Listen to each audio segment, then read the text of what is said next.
Yeah, so we'll start with that as far as where does Ragnarok begin? And we kind of just, discussed it kind of starts with Balder. So maybe start with that. First off, a little bit of like, who is Balder? And why does he matter? And either one of you can take that, and explain that. Yeah, I'll let our lore master take point on this because apparently my sources are bogus. So that's a different conversation, but yeah, not full bunkus, just one particular source, extremely abridged version in one book. But yeah, okay. So who is Balder? Like, and why does he matter? So Balder was born a twin alongside Hodor, and the two were born as Balder being light, joy, purity, and goodness, where the other one Hodor represented darkness, not badness, but just darkness, but the same naive goodness, the same qualities. And so light and dark. As they grew up, Hodor was on that receiving end of, he's kind of the dark one, and he's also quiet and withdrawn, where Balder is like, let me go have fun, let me be a part of everything, let me go and spread my light into the world. And because of that, Balder ended up with a glorious reputation among all the Asgardians, while Hodor kind of sat on the edge. Okay. And became jealous about it, but not in a way of like maliciously, but just kind of depressed, sad, sorrowful about it. Okay. When it finally came time to get they would basically get from Odin the tale of what their great life adventure would be like, because Odin would give you basically a like a preview, tell you a story of what you were going to, what great things you could amount to, what great qualities you can take advantage of in your life. Okay. And when he gave them to Balder and then gave them to Hodor, both of their destinies had, they'll be terrific, it'll be amazing, everything will work out for you, until it doesn't at the end. Something bad is going to happen in it.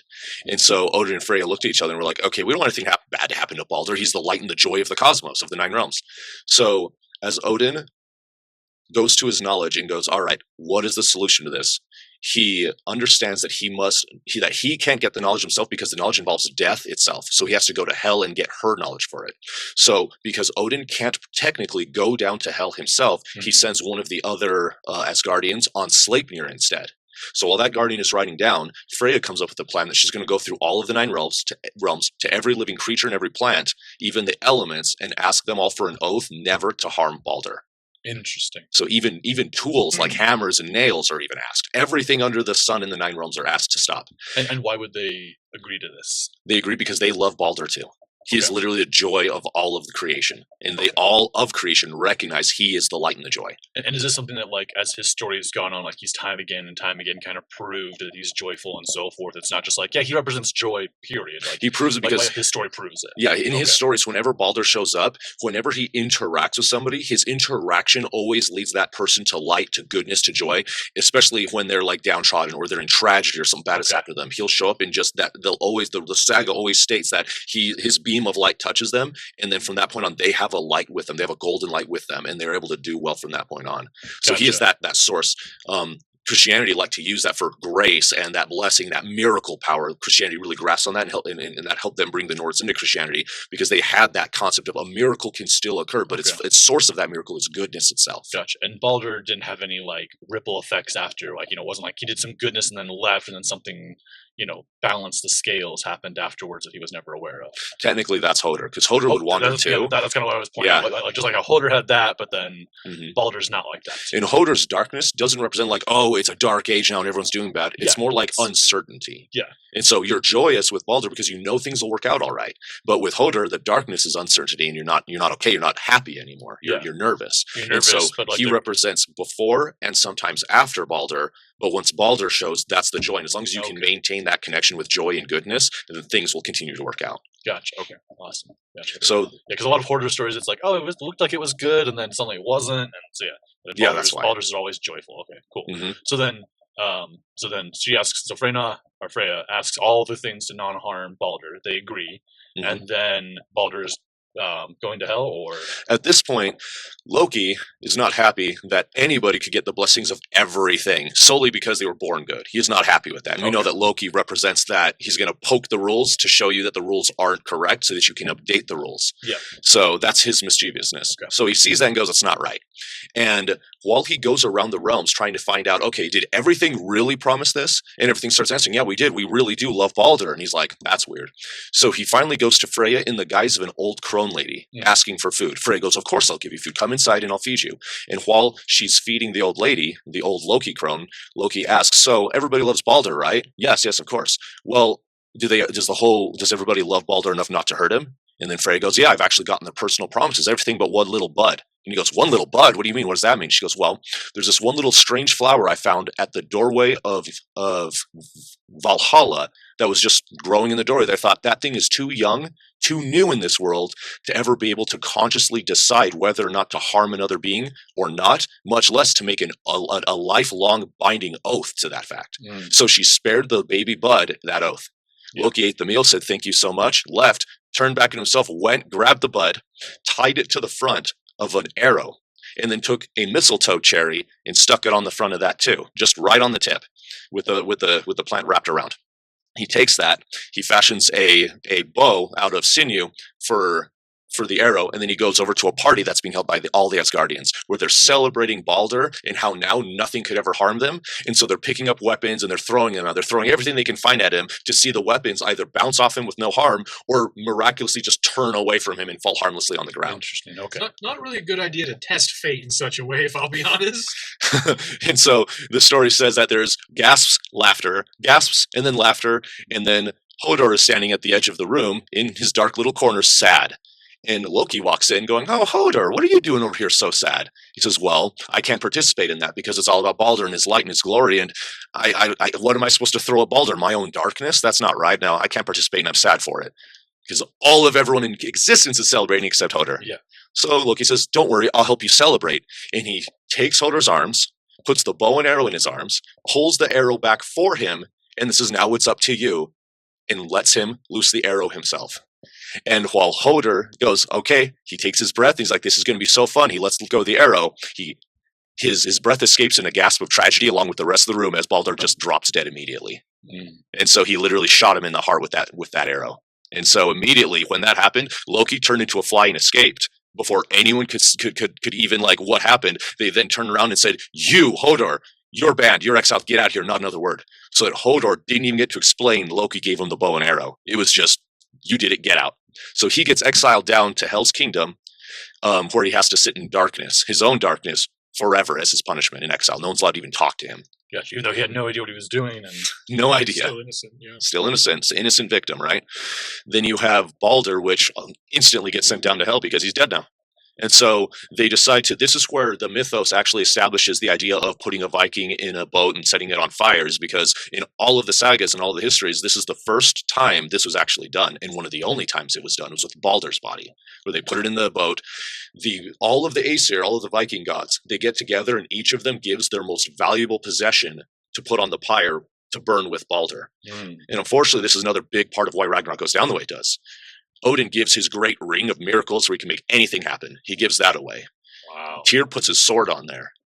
Many of the other gods do the same thing. You have Heimdall. He puts Heimdall has the ability to see across all the 9 realms. He can see as far as possible. He gives up that ability to see everything going down.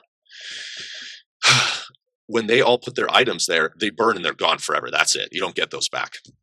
Because of that, each one of them is left diminished and unable to use their maximum like they have in all of their other sagas.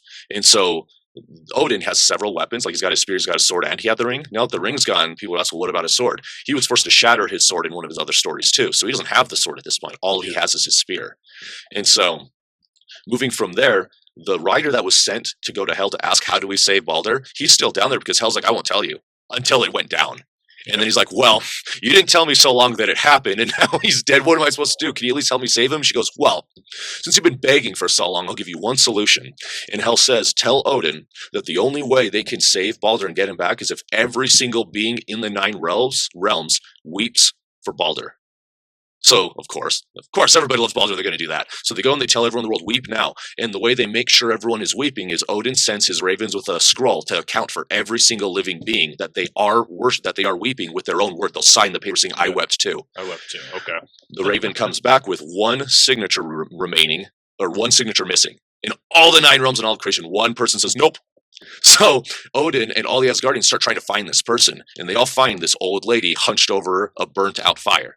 And they're like, that's the dry eyes. That's the one who will not weep for Balder. So Odin himself walks up all like pissed off, grabs him, grabs her, looks into her eyes, deep down her eyes, and where no one else could recognize it, he sees Loki in there and goes, it's you. You. And then realizes with his Odin sight and his Odin vision, his mind, his ability to calculate, he goes, you did all of this. You were behind all of this. In that moment, Loki turns back into a fly and escapes. And he says, everybody hunt him down. And so he escapes in the form of a fly, then eventually turns into a fish and tries to escape out the waters. The gods try to use his own nets. He turns into a spider, makes the first nets. They try to use that net to catch him again as a fish. They miss until finally he's about to escape, and Thor grabs him by the tail. Threatens to beat him to death if he doesn't turn back into Loki and face his judgment, to which Loki goes, all right, fine, you got me. Turns back. Thor walks him back to the Asgardians with, still holding him like a fish, and then he grabs his hammer, and he's about to crush him, about to annihilate Loki, when Odin literally grabs Thor by the arm and says, no, he's not deserving of death. I have something worse for him. And in here we have, because of a wrongful restraint, we have the reason for Ragnarok now. Loki is punished to be for the rest of eternity until the end of the world, exiled on Midgard in a cave, where he's chained to 2 rocks, and a serpent is placed over his head that drips poison into his mouth, making him retch. Okay. His wife, Siggeir, is allowed out of the mercy of Freya to go and take a bowl and catch the poison to give him a little bit of a reprieve while it's dripping. And then every so often she has to dump the bowl out, and in that time he's choking on the serpent's venom again. Yeah. When she's got the bowl, he can speak. And so he whispers all of his nefarious plans for the 9 realms if he should finally get out. Those whispers are heard by all the passers-by of the humankind in Midgard as they pass by that cave. That cave is on its way to Hell's Kingdom, where people will leave their offerings to those who have passed. So everyone who has anybody in their life that passed away is going to hear Loki's whispers. Interesting. I didn't hear this. Because of that corruption, that constant drip of corruption into the world, the earth gets overflown with greed, malice, adultery, and murder. Okay. The bones of all of those people get fed to the 3 great wolves, Fenrir, Skoll, Hati, and Garm. They eat those bones in such plenitude that they get monstrously huge, titanically huge. And that's when Ragnarok truly begins. It's when 2 of those, Skoll and Hati, chase down the sun and the moon and devour them, God, chariot, and all. Gotcha, okay. And so, back up though, so does Hodor, he's still in hell? He's stuck there now, yeah. He's stuck there. So, essentially, it's like, once Loki is caught, like, is there anything Odin can do to remove Hodor from hell and, like, bring him back? Or because they didn't really kill him, they just sent him to hell. The reason why is, remember, the concept of hell. For those who don't understand, hell is multiple concepts in one. It's not only the place where the dead go, it's also a kingdom and an afterlife where you eat, sleep, work a job, and everything. So it's a life fully after this one. Yeah. It's also the name of the place where your body hit the ground when you died. That could be the spot that you died as well as the grave you're buried in. It's also a state of being. You could be in hell while still in your body because you're basically dead. As far as anyone else could tell, you're dead to the world, your personality, whatever, you're just dead now. Yeah. So there's multiple states of hell.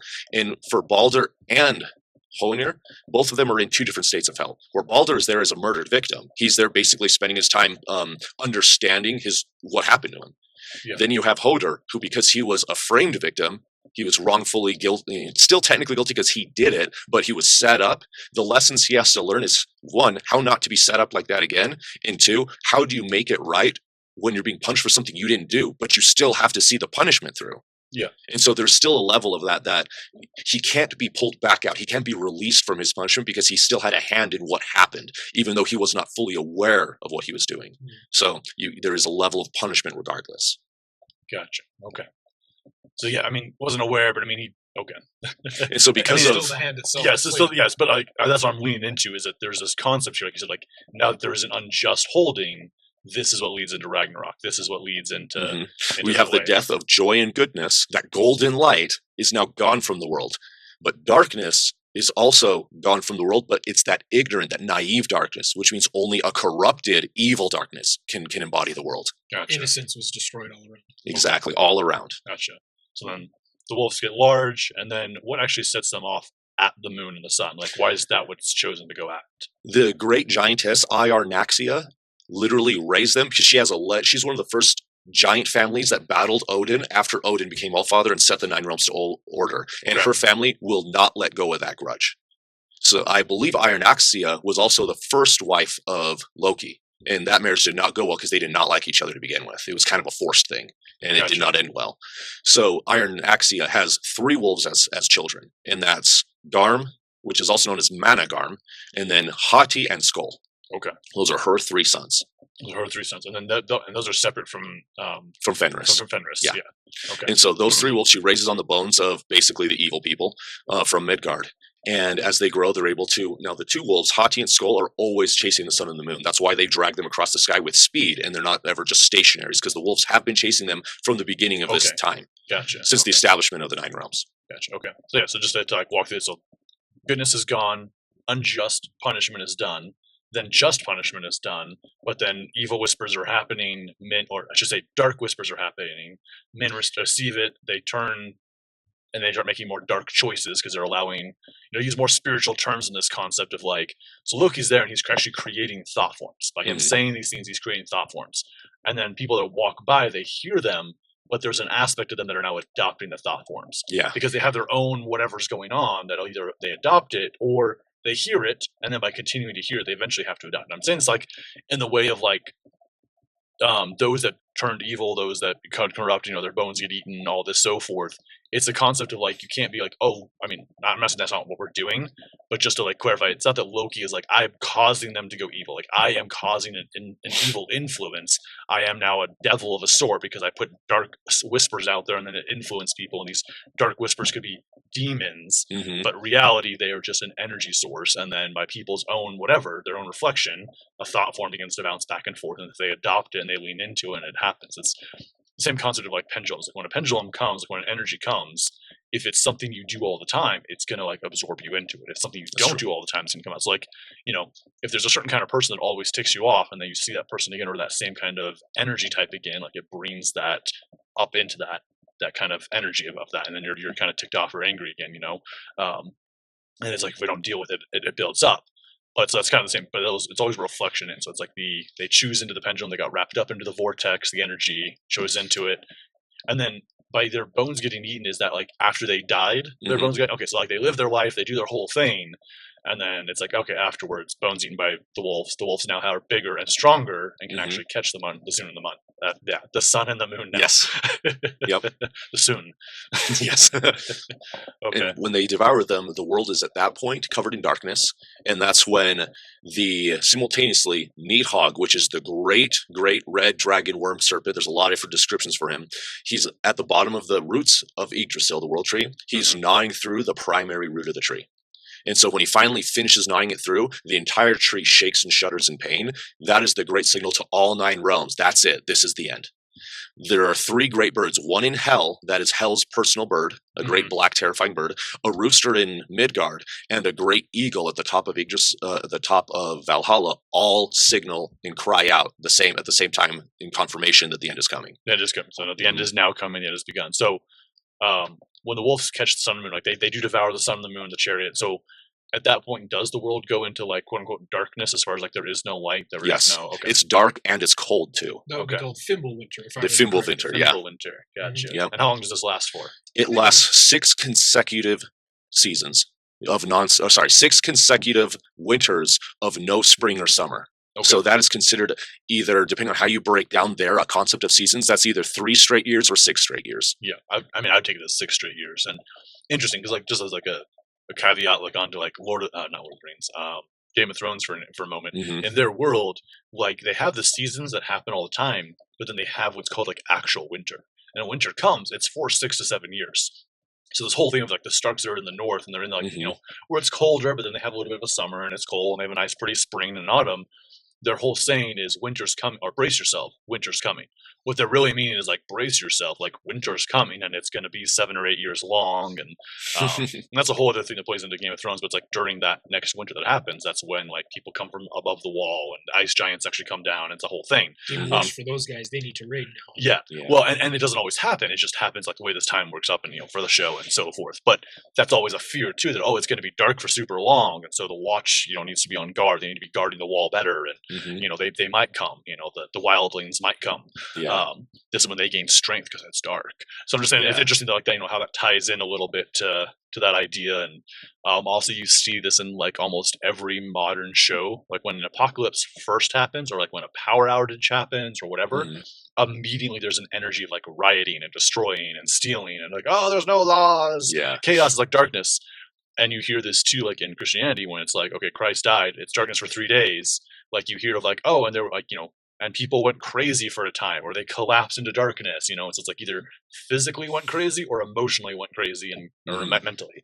So it's interesting, little concept from Ragnarok begins, darkness. So so now we have 6 years of darkness, and this is essentially when Ragnarok steps in. So after that happens and the end is coming, like what's the next major thing or point that comes in or happens? So at this point, with the birds and the tree have made their sounds, Heimdall recognizes these signs, and he immediately blows his Galar horn, which calls all the Aesir, all the what's the other one from Vanaheim?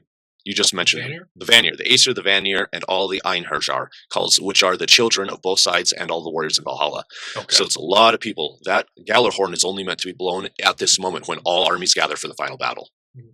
At that point, the gods start gathering too. Freya cannot stand the idea of all of creation murdering each other because she is the goddess of compassionate love. And so she can't handle that. So she swears she won't participate. She won't even watch. And she leaves the 9 realms. Wait, so if she leaves the 9 realms, where does she go? So in depictions of the world tree, you will have this great expanse of where Midgard is, where there's outside of the branches, there's this great wilderness. And no branches connect to it. It's just there. And it's like a ring around the center of Midgard. And so that is the wilderness where both Freya, she runs to, but also where Vidar, one of the sons of Odin, one of the last sons of Odin, is also exiled to at the same time. So, well, a long time ago, but they're both exiled to that endless wilderness, which is known as an endless expanse. Gotcha. So she goes off there and hangs out there, and so she's separated from the 9 realms. And all those that have been gathered, like, are they all with one same intention, or all the, like I said, all the forces will say aligned to Odin. Yeah, they all know, they've all been raised with the old stories that one day Ragnarok will come and you'll be ready for it. And so they're all aware of the fact that, oh, the Galar horn is blown. That means that this is that moment we've all been training for, we've all been preparing for. So they're all like, it's said that they have a grim determination, but they're still courageous and we're going to give it our all. They're not hopeful they're going to win because they know there's no winning. They're just hopeful that they're going to, like we talked about with the whole Norwegian Viking culture, that this glorious moment they will be not only worthy for, but are going to blow it out of the water too. Gotcha.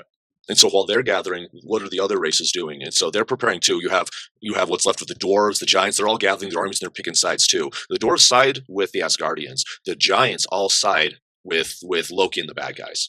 And so there's a giant called Hrimir that leads all of the remaining giants, the frost, the earth, all of them who aren't aligned to Odin. They all gather and they board a great ship called Vigrid, and that ship is made of all of the untrimmed nails of all of the dead of all of existence. So it's disgusting and massive, especially now with all the corruption and death. So they all board that, and while they're going, the dog, or the great beast Fenrir, breaks the chains binding Loki. So now Loki's free. Loki also boards that ship with all of the forces that are arrayed to him, everyone he's ever made a deal with, all the corrupt beings of all the realms. They all get on the ship together and start riding towards the battlefield. And at this point, you have in Hel has the dog Garm. Remember, she was crippled by Odin to never be able to climb the stairs out of Hel. So instead, she climbs on the back of the dog Garm, which is one of the 2 dogs that ate or one of the 3 dogs that was fed by Iarnaxia to be so big. She climbs on his back, and he carries her and all of her armies, which are all the souls in Hel, in her kingdom, that appreciate and worship her after they've done the work to become free souls. They chose to align to her, combined with all of the damned souls that are forced to still do her work. They all are now one big army marching in her name, and they march up the tree to the battlefield to fight the rest. They're aligned to Loki because the way she sees it, this is her final moment for retribution of being betrayed, given the underworld kingdom, and then trapped down there forever. Gotcha. Okay, so you have one. That's one army. That's one intention. We still have more though for that army. You have Surtr as well. Surtr from Muspelheim, the place of fire and smoke, all of his literal demons, his entire demonic kingdom are all marching together too. And the thing to remember here is, while these forces are aligned, they have their own goals. Loki clearly wants to rule it all, and he wants to avenge everything that he says has been done to him. Hel has the same goals. And then Surtr has the same goals. The problem is each of them wants to be the king. They all want to be the king, and they all hate basically the same group of people that they're all technically a part of. Hel is also the daughter of Loki as well. Yeah. So there is family conflict there. She has to take him out in order to rule. Okay, and then but these are all so like how many realms have gathered on that? So is that 3 different realms, or is it just 2 different realms? Well, it's technically 5 realms because you have all the all the dark elves, all the giants, the demons, and the people who live in hell. So that's 1, 2, 3, 4 armies. Did I say Loki? Yeah. Well, no, you didn't say Loki, but I meant So like just the army that is Loki. That is just Loki and hell and so forth. Like that's how many realms? Is that all 5 realms you just mentioned? Yeah, that's the 5 realms. Yeah, okay, that's what I was trying to count to. Okay, so those 5 realms are essentially all in like one. I mean, they have their own individual intention, but their intention is like we are going against the Vanaheim and the higher realms. Okay. Yeah, and then are the higher realms actually all united, or okay? Because the higher realms are Odin, which is it's Valhalla, but the realm So Valhalla, Vanaheim, and what's that third one? Let me get my tree out. I want to say it's the dwarf one. What was the dwarf one called? Oh, it's the Realm of Mountains. I just don't remember what the actual Norse name is off the top of my head. So the dwarves. I know we covered that in like 2 or 3 episodes ago. We covered that in detail. The 9 realms. Yeah. So the realm of the dwarves. You have the dwarves. You have Vanaheim. You have Asgardian or Asgard. And then Vanaheim, Asgard, and then the dwarf realm. So there's the 3 higher realms, and then Midgard and all the lower realms are all together because Midgard is where all the corrupt people of Loki's armies are all rising up. So are all technically at this point are all mortals technically corrupted? I wouldn't say all, but the text states that the world is overflowing with corruption. So if there are people there, it doesn't matter anymore. So the global consciousness essentially has tilted to corruption. Yes, okay, so it's the 5 realms. So actually 6 realms if you count Midgard in there. Technically, the only 2 pure humans left are the 2 humans that find their way into a secret cave at the roots of... Sorry, not the roots. At the pond of Mimir, where Mimir's head and the 3 Norns are. Okay.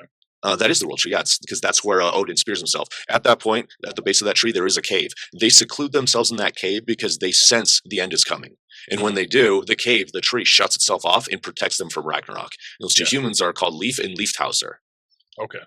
And then, gotcha. And so then they're the ones that also emerge after the main battles. Okay, and that's how humanity starts. And you could say those are the only 2 good humans left because 1, they're spared, but they see what's going on. And they know what's going on. They know that they need to go hide. Okay, gotcha. And what were their names again? Leif and Leifthauser. Leif is the female. She's in charge of this pair instead of Adam being in charge of Eve. And this time, Leif is in charge of Leifthauser. Gotcha. She leads him into the cave, and then afterwards, she leads him out of the cave. Yeah. Yeah, I mean, that's also like, Christianity's a patriarchal thing, so it shifts when it happens that way. But again, they're all still covered in leaves. And those, even on the deeper doctrine of like LDS and Mormonism, like, well, leaves show up in that too, and they show up in the Masons and tree symbology, and that's one of the main things is a cloth of leaves. So that might be a callback to our original parents, maybe, I don't know. If Norse mythology is how it went down, I don't know. There's a lot of different creation beliefs out there. Maybe they're all true, maybe none of them are true. Well, there's something like 140 something different flood myths in the world. I think 86 at least are confirmed to not be related to the Bible.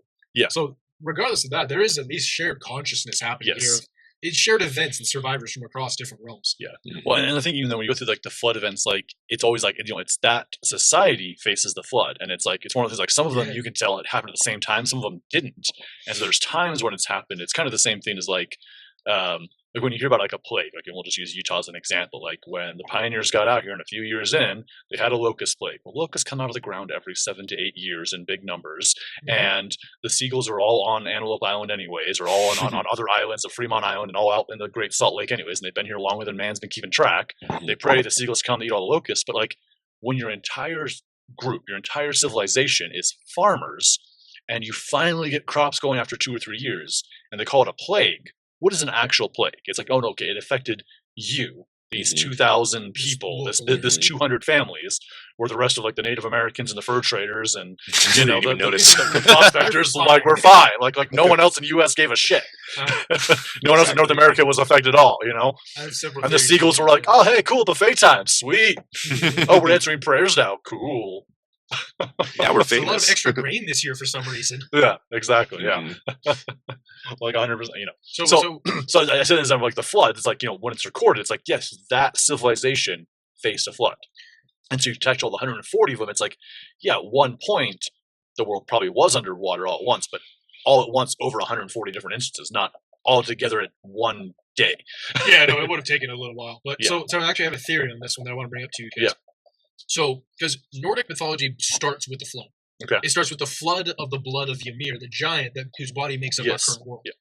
I think that was the flood. Okay. Then the Ragnarok is still either is supposed to happen or already did happen, but was, as you pointed out, a local phenomenon.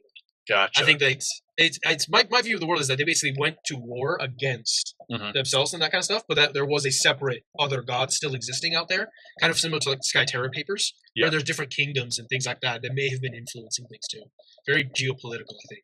Gotcha. Yeah, no, I definitely see that. And then also, it's starting after the floods, which makes sense After for too. where they are, Mhm. because it's like, well, Norway comes up from underneath, all of Scandinavia comes, from the ocean. The ocean goes down, and that land comes back. right next to Doggerland. Iceland and Greenland is the same way. Scotland has that same kind of story too. Eventually, it traces back a little bit. It's not like part of their main theme, but yeah, it makes sense. Like that they would all start after the flood. Ymir's blood is there, and it soaks into the soil, and the ground goes down, and the flood recedes, and now you have Norway and Scandinavia and all that, and that's when people went there, and that's when it began to be, or maybe this is when people came out of the cave that they're like, hey, we didn't get drowned in the flood That somehow. would be- Odin was the survivor of that and then created mankind And from created that mankind, flood. So there's also the theory that what may have been the Sky Terror papers and that great battle instead too. Okay. So there's several different apocalypses that Norse culture goes into on this.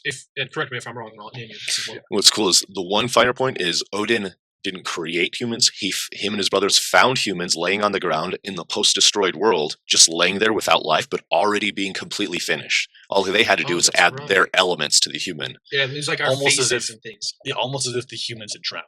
Yeah. Like almost as if they were around, the flood came, Ymir's blood soaked the whole earth, they drowned in the ocean, and now the ocean recedes and their bodies are still there, but they've lost whatever breath of life existed beforehand.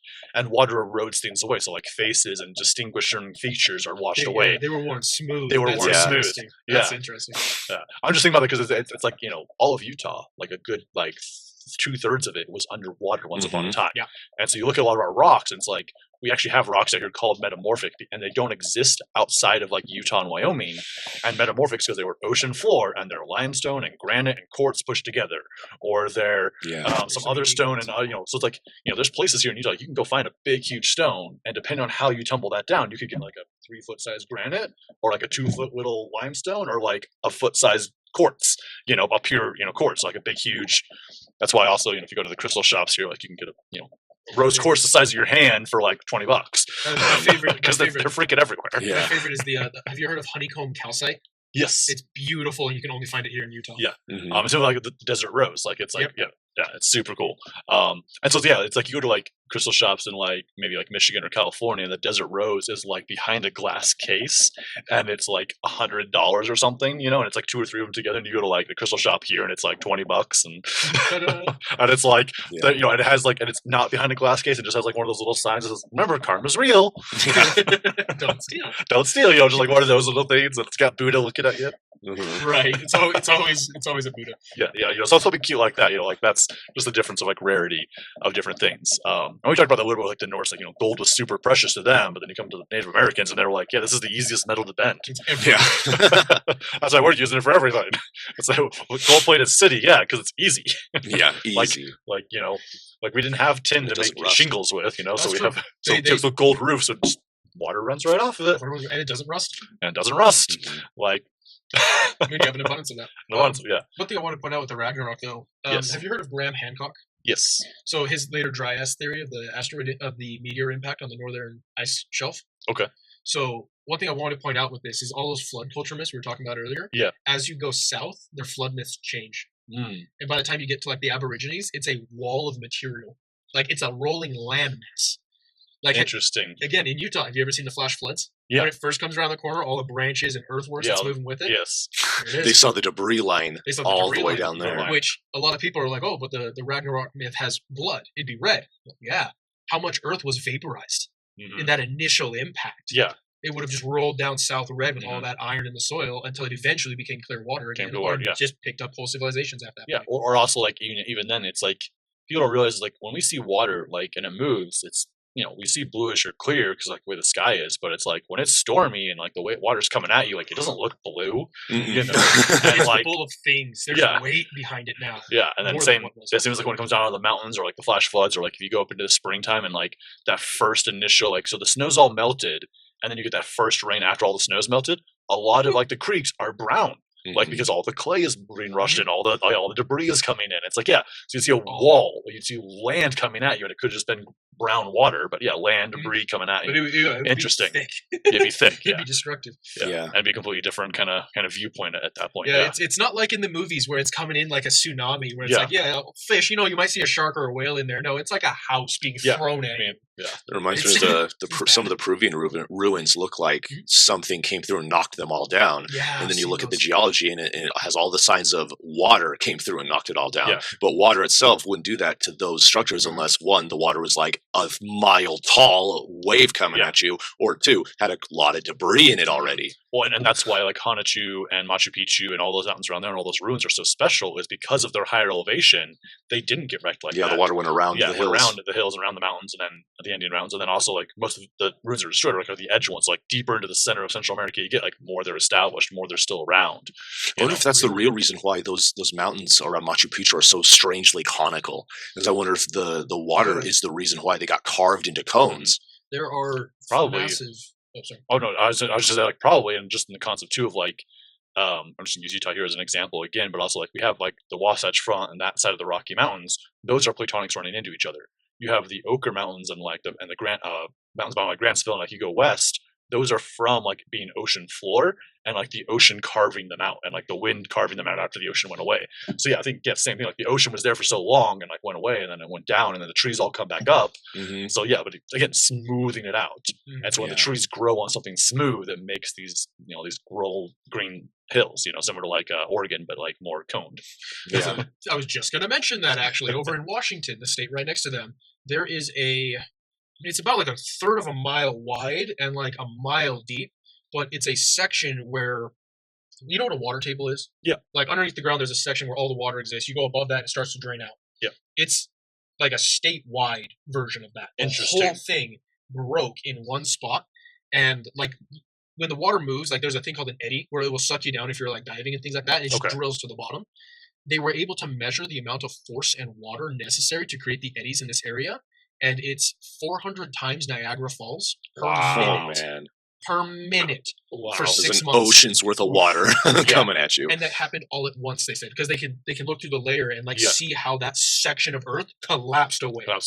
And then was drilled down by those eddies. So it's ridiculous, the amount of water that moved through North America at some point. Yeah. Which, again, I'm citing the work from Randall Carlson. I'd love to have him come look at Utah. Like, it'd be so cool to see all the stuff around here. Well, because so much changes. I mean, it's like 17,000 years ago this was underwater, and then also on top of that, it's like even just like so the last 2 winters have been huge here in Utah, and then they've melted so fast that like there are certain trails that are now completely different. Like you go into all trails and you're like, okay, all trails, okay, this is how this trail goes, and you get in it, it's not that anymore.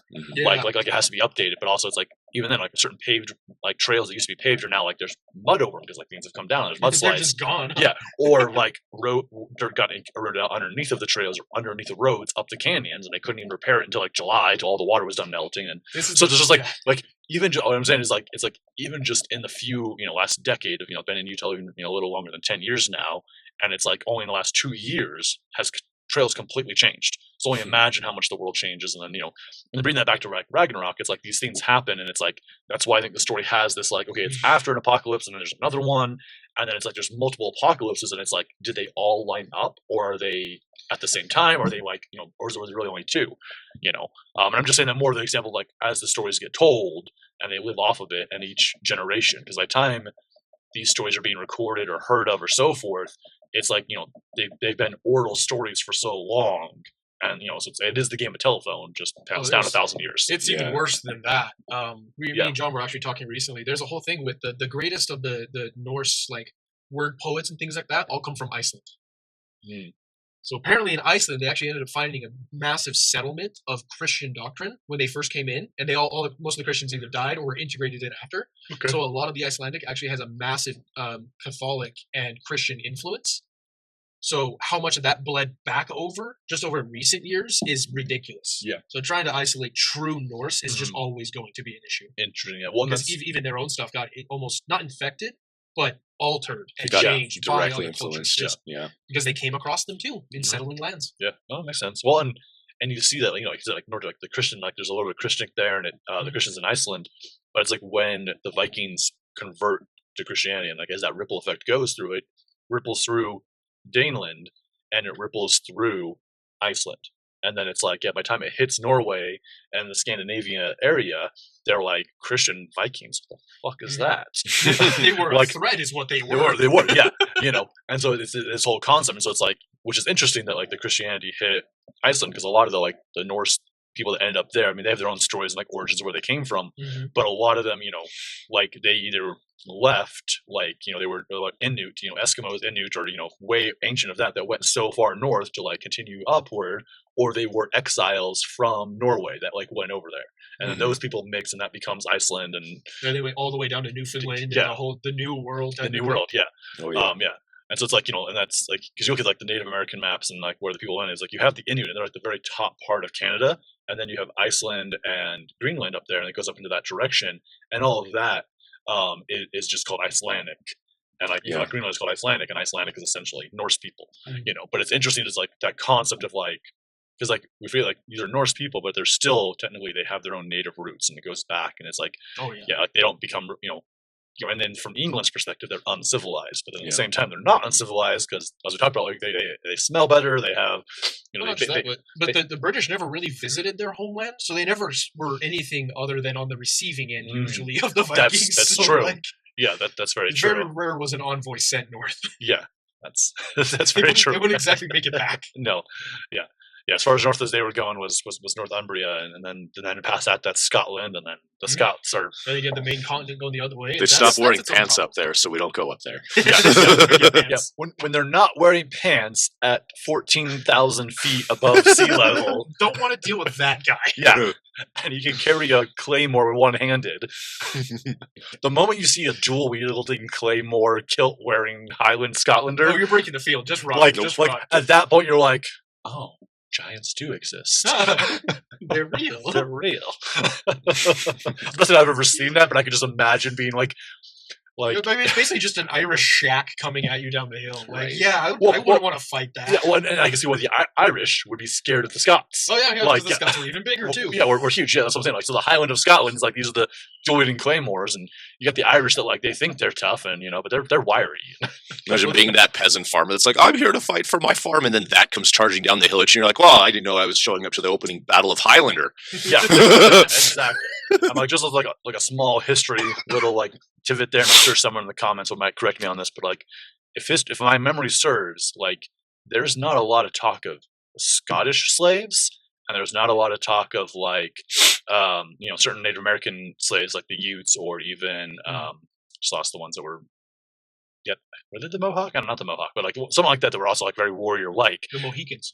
Yeah. Yeah, the ones that we actually fought for a good while. Yeah, like those never got enslaved, you know, and that concept of like, but Irishmen got enslaved. Like, you know, there was even the concept of like, in the New World, you could beat your Irish slave to death. And that was kind of like, well, that was kind of a silly thing to do, but whatever. But you beat your black slave to death, and that would be like the same as like if I took like my Tesla and ran it into the wall for no reason. They're like, whoa, that's a perfectly good working thing. Like discipline was okay, but killing your black slave was a little frowned upon. Yeah, it didn't make sense. The joke of the redheaded stepchild. Yes, is that literally? Let me take you out and beat you like the redheaded stepchild because you're a red Irish slave. I'm allowed to just not hold back. Oh goodness. Okay. Yeah, and so now you're a redheaded stepchild, which means like maybe you were adopted from a slave. Well, thank goodness I'm Scottish. Yeah. That's why I'm the Irishman staring at you, looking down at you from my high position. I've got both in me. I still got my red. Well, I was like, I mean, I'm Scandinavian, but it's like, you know, like I think it's a quarter of me is Norwegian, and a quarter is Scottish, and then like an eighth is Irish, and eighth is English, and the rest is just like, well, and then there's a quarter Icelandic, and then that just like that eighth is just like a mixture of like. And you were just all the seafarer people. Yeah. You belong on a boat, and you ended up in Utah. Well, you No know, wonder you work on anime. goddamn Came here too Mormons. late for the lake. Too late for the lake. Yeah, I was like, goddamn Mormons. Well, we'll see. The lake's coming back. If we keep getting big winters, We should. We This should. is the end of two He's here for something year cycle. So we should get bringing Bonneville back. Yeah. Well, I guess I'm moving again. Maybe That's next my recycle. goal, is to bring back the Lake of Bonneville, where pretty much we can only live in Park City and Deer Valley and Huntsville. The top of the It's not mountains a of bad Bonneville. life. Because Utah means tops of the mountains. According to the Mormons. So, like... So, Anyway. like, quick Source side there. note, but yeah, like, there's a whole little So Mormon many. thing where they say Hebrew. Utah in Hebrew means tops of the mountains, and then they also say that in the Ute language, and this is the Mormons still saying this, that Utah means place where the people in the mountains live. You ask the Ute, and they go, Utah means Utah. Like, we're the Ute people. Like, Utah means nothing. Here. Yeah, but it's like the Mormon's like, oh look, like across the world we got similar downloads, and it's like that does happen, but you're stretching yourselves to There make your is cult a- work. There is a thing about that actually. If you take the Utah Valley, the Salt Lake Valley, Yep. flip it upside down and then reverse it, and it's the Middle East. Yeah. All the rivers and where the oil and things like that is underground, we are near the Middle East and we're upside down. Interesting. It's the weirdest thing. We literally are a new Zion. You know what else? There's So another. then that's There's why- another okay, crazy thing to that's that crazy. too. With all of our Bible name of It happens All about again naming. when you go to Japan. It flips again, and you get the Kyoto to Tokyo Valley. It flips Interesting. again, and you get it there too. There's certain, I guess, chakra points that physically that happen in Earth just mathematically. Yeah. I mean, it does line up. So odd. Mhm. So Ragnarok. Is back to it. Yes. Does Ragnarok even matter? Just Well, I kidding. mean, you know, It mattered, and It mattered. it will It did. matter, but right now not so much. No, I'm just sarcastic, just there's like not really much we're going to be able to do about it. I'm just saying, like, you Yeah. know, And then you hear the porn Whoa. blow. John might just intervene near the end. Yeah. We'll see. well, and we just say like, you know, this is based on like the Norse mythology, and like the reason like all we're going to do this is like, one, it's fun, it's interesting, like we're enjoying like going through it, but there's like, you know, hidden spiritual meanings in all of this, and it's like, what can you take for your own life? And I mean, I'm very much a big believer that like our consciousness reality, like we choose what's happening, and as we continue to vote individually, we vote collectively. And so like this is like one of the issues that like I make fun of Christianity and like, you know, joke about it, like, but like if it serves you and makes you a happy person, great, and that's wonderful. My real only issue with Christianity is that it teaches a lot of like the not the religion, like the core teachings, but like the organized religion part teaches a lot of shame and guilt. And then the only part I have an issue with like their actual core teachings is this belief that the world has to get horrible in order for Christ to come and save it again. So we're going to believe and actually subconsciously lean into the world getting worse and uglier. Well, that is reflected in Norse mythology with Fimbulwinter, though, as well. So, is that not necessarily a portion of how human psychology would work? We build things up to let them degrade till we have to fix the thing because it's broken so bad. Well, look at what happened. Right there, hold on. Like us as humans, so that we have to fix it, not that it has to get so bad that an external being comes and fixes it all for us. Like I'm okay with the concept of that. Like we understand that the cycle is things grow and they fall apart, and it is like there is a cycle of humanity that is like it's like you know, people in war make a strong generation. The strong generation after that makes a productive generation. The productive generation creates a weak generation. The weak generation creates an angry generation. The angry generation creates war, and it happens again. But all of that is us ourselves creating it. So the only thing I have like with Christianity is this idea that it has to get worse for something good to happen, versus we could just choose to be better today and make the second coming happening ourselves. Versus, so that's why I'm leaning into that I got concept. two things for Yeah, you. go Sorry, for it. just because I No, lost this is the great. conversation. Yeah. So, the venom that was being fed to Loki. Okay. It was infecting the Earth at the same time. No. No? No, Because it wasn't was- it causing the... No, because when she held the bowl above his mouth, keeping him from drinking it, his words he whispered is what corrupted humanity. Because those words would escape the cave as passerbys would walk by listening to it on their way to visit hell. And so like that's like this little error that I see there is like he was given this moment of compassion and relief, but at the same time it's like that moment of compassion and relief, and this is just my viewpoint, like I'm not God, I'm not judgment, but like from my judgmental point of like me making a judgment on this, that moment of relief should only have been given had Hodor not been unjustly Yeah. convicted.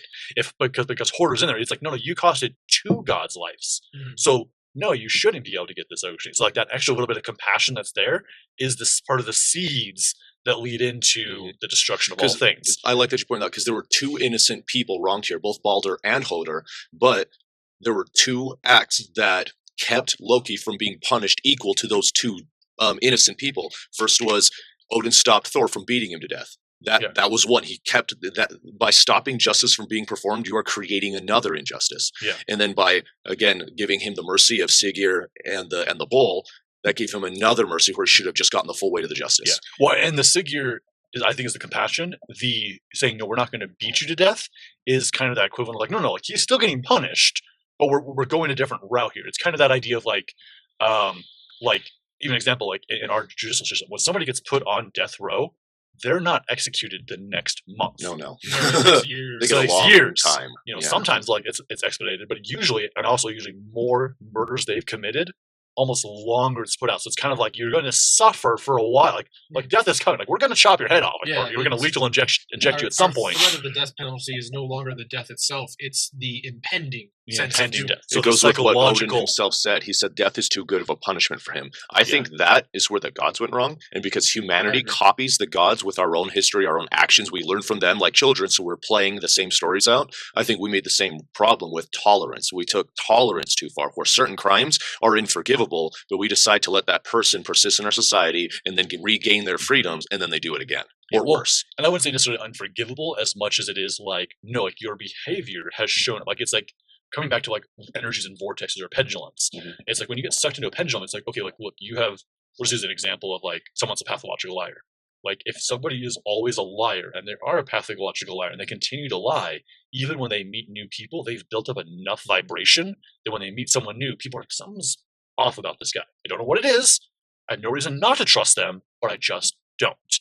Like that builds up in that vibration. So what I'm saying is like when somebody, and I'm not saying like liars need to be locked in prison, but somebody that shows up and is like, okay, so you're going to continually break into people's homes, steal from them. When they get mad at you, you're going to kill them.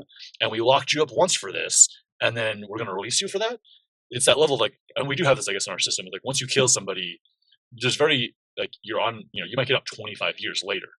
And it's like out of those people that get out 25 years later, like I don't know the actual statistics, but it'd be interesting to see how many actually go back into the system, like go back into jail later from a different crime or the same crime. As a 911 operator, most do. Most do. It's unfortunate that we don't actually have in our own system a way to functionally rehabilitate people. We don't have Hell's Kingdom. Yeah, we don't have Hell's Kingdom. Well, and we don't have, and that's also a little bit of like our own tolerance. Is like people can go get degrees in college and they can get great things. It's just as a society, we're collectively not choosing to hire ex-cons that have these skills. There are things that do. Personally, what I think needs to be done is a reformation of our justice system, because I still believe in mercy. I still believe in good and evil. But at the same time, I believe there is right and wrong action. And I agree with you in that the punishment for Loki was not good, because it allowed him no way to rechannel that energy. Which is why personally, like for the justice system, I think farming is the solution. Is give them the ability to create and manifest in order to feed somebody else. It's like what the gurus in India say: you want to love somebody, feed them. Feed them. Gotcha. Okay. And with that, I think that the Norse Odin messed up in his punishment of Loki. He gave him no way to recompense, no way to anything other than suffer. Well, and in that sense, with Loki, no way other than to suffer. But let's look at Loki's track record. How many of his track record, and like we haven't done like a full dive into Loki and like his whole story, but in his track record, how many of the things where, as we've talked about, he's poking the rules to point out there's a gap, but then how many things has he actually caused that may have been, caused an issue, or that he actually did for his own selfish desires? So it's kind of this idea like, you keep fucking with things, this time you fuck too far, and we've lost something. We've lost somebody. We've lost two precious somethings. Innocence and joy itself has been lost. Like, it's like, it's kind of like, hey, be careful playing the ball in the backyard, make sure you don't break a window. Once you break the window's broken. The window can be replaced, but you're not getting Balder back. You're not getting Balder back. You're not getting the same window back. That's why I call that is the unforgivable act. Because it's not so much that murder was the unforgivable act. It was the destruction of something innocent and irreplaceable. That was the unforgivable act. That's why I think he was deserving of death, because that's how you stop that. That's how you fully stop it. And because Loki represents that dual nature of fire. Fire can never truly be quenched in nature. It will return. It will come back, which means he would just come back anyway, but at least that journey would have been stopped. Well, he could have come back in a worse form, though. In a worse form. And I would could have been. Yeah. go for it. No, go for No, it. literally just repeating the same thing. Yeah, I was coming to worse form, but I would also say I think it's that concept of like again, death row. If he would have just drank the venom, never had anyone give him any relief from it, then at some point, 100 years, 1,000 years later, Odin comes in, holds the bowl, and goes, "Do you want to continue this, or do you want death? Or can we finally trust you?" Mm-hmm. And based on that, with his Odin sight, he'll know in the answer whether it's being truthful or not truthful, and then make the decision. So that's just my judgment of like, okay, yeah, you deserve to be punished, but no relief. And then you get the option of, do you want death? Do you want to continue suffering as you are now? Or are you finally done with your fucking shit? And that's the thing, he punished him. But that would be that concept, and I always bring this up, is like, just killing him brings him back might be worse. It's the same concept I would say with like Avatar, where you have Rava, and it's like holes of darkness. Darkness gets super small, but they don't destroy. Because even in, I just lost the Dark One's name. Vatu.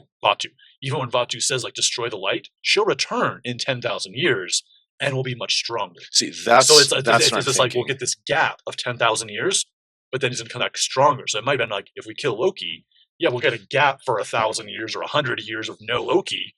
But what if he comes back fiercer and not so much mischievous, but malevolent? So it's like the pendulum. If you hold the pendulum, it's going to swing harder. If you fully pull it all the way back, it might break through the other side. Which give him no chance to continue the cycle. He could have broken the whole. Yeah, and so it's like at this point you get to, and even then, it's like the fire exists. The fire is burning at its state, and it's getting suffered a little bit. It's kind of like if you build a fire while it's snowing, and you build a full fire and it gets a full bonfire, like it'll hit a point eventually that like it won't get any smaller, but it can't get any bigger because of the amount of moisture. And I mean, when it gets so huge, it doesn't matter. But like when it's a tiny little flame, there's a rate where it's like, okay, yeah, it's burning the stuff it's burning, but it's not burning past a certain line. Or every time it does burn past a certain line, this line goes out. Yeah, Loki's influence is only in Midgard. That doesn't matter, right? So I think I understand now. So that makes me think that he was punished. Because the way Odin worded the punishment was, you're there until the end of time. You're being punished until the end of the world, until it all finally ends. And rather than just killing him. So he's still being punished to death, but it's such a long, slow drip.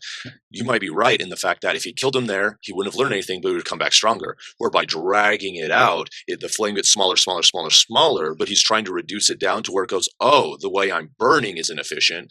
If I burn this way, it's more efficient, and it's more in line with Loki's purpose rather than what he's become. Yes. And that might have been the intention to that infinite purpose. But in the text, it even says Odin did not realize that because of that was the punishment, it ensured the end would come quick rather than later. Right. So it's both lessons of we're going to drag this out so that you have the maximum time to learn from this. Yeah. But also the idea that I thought this was a long solution, but it was really the fastest possible solution. Yeah, possible. And who knows how much of Odin's sight was aware of that and wasn't aware of that.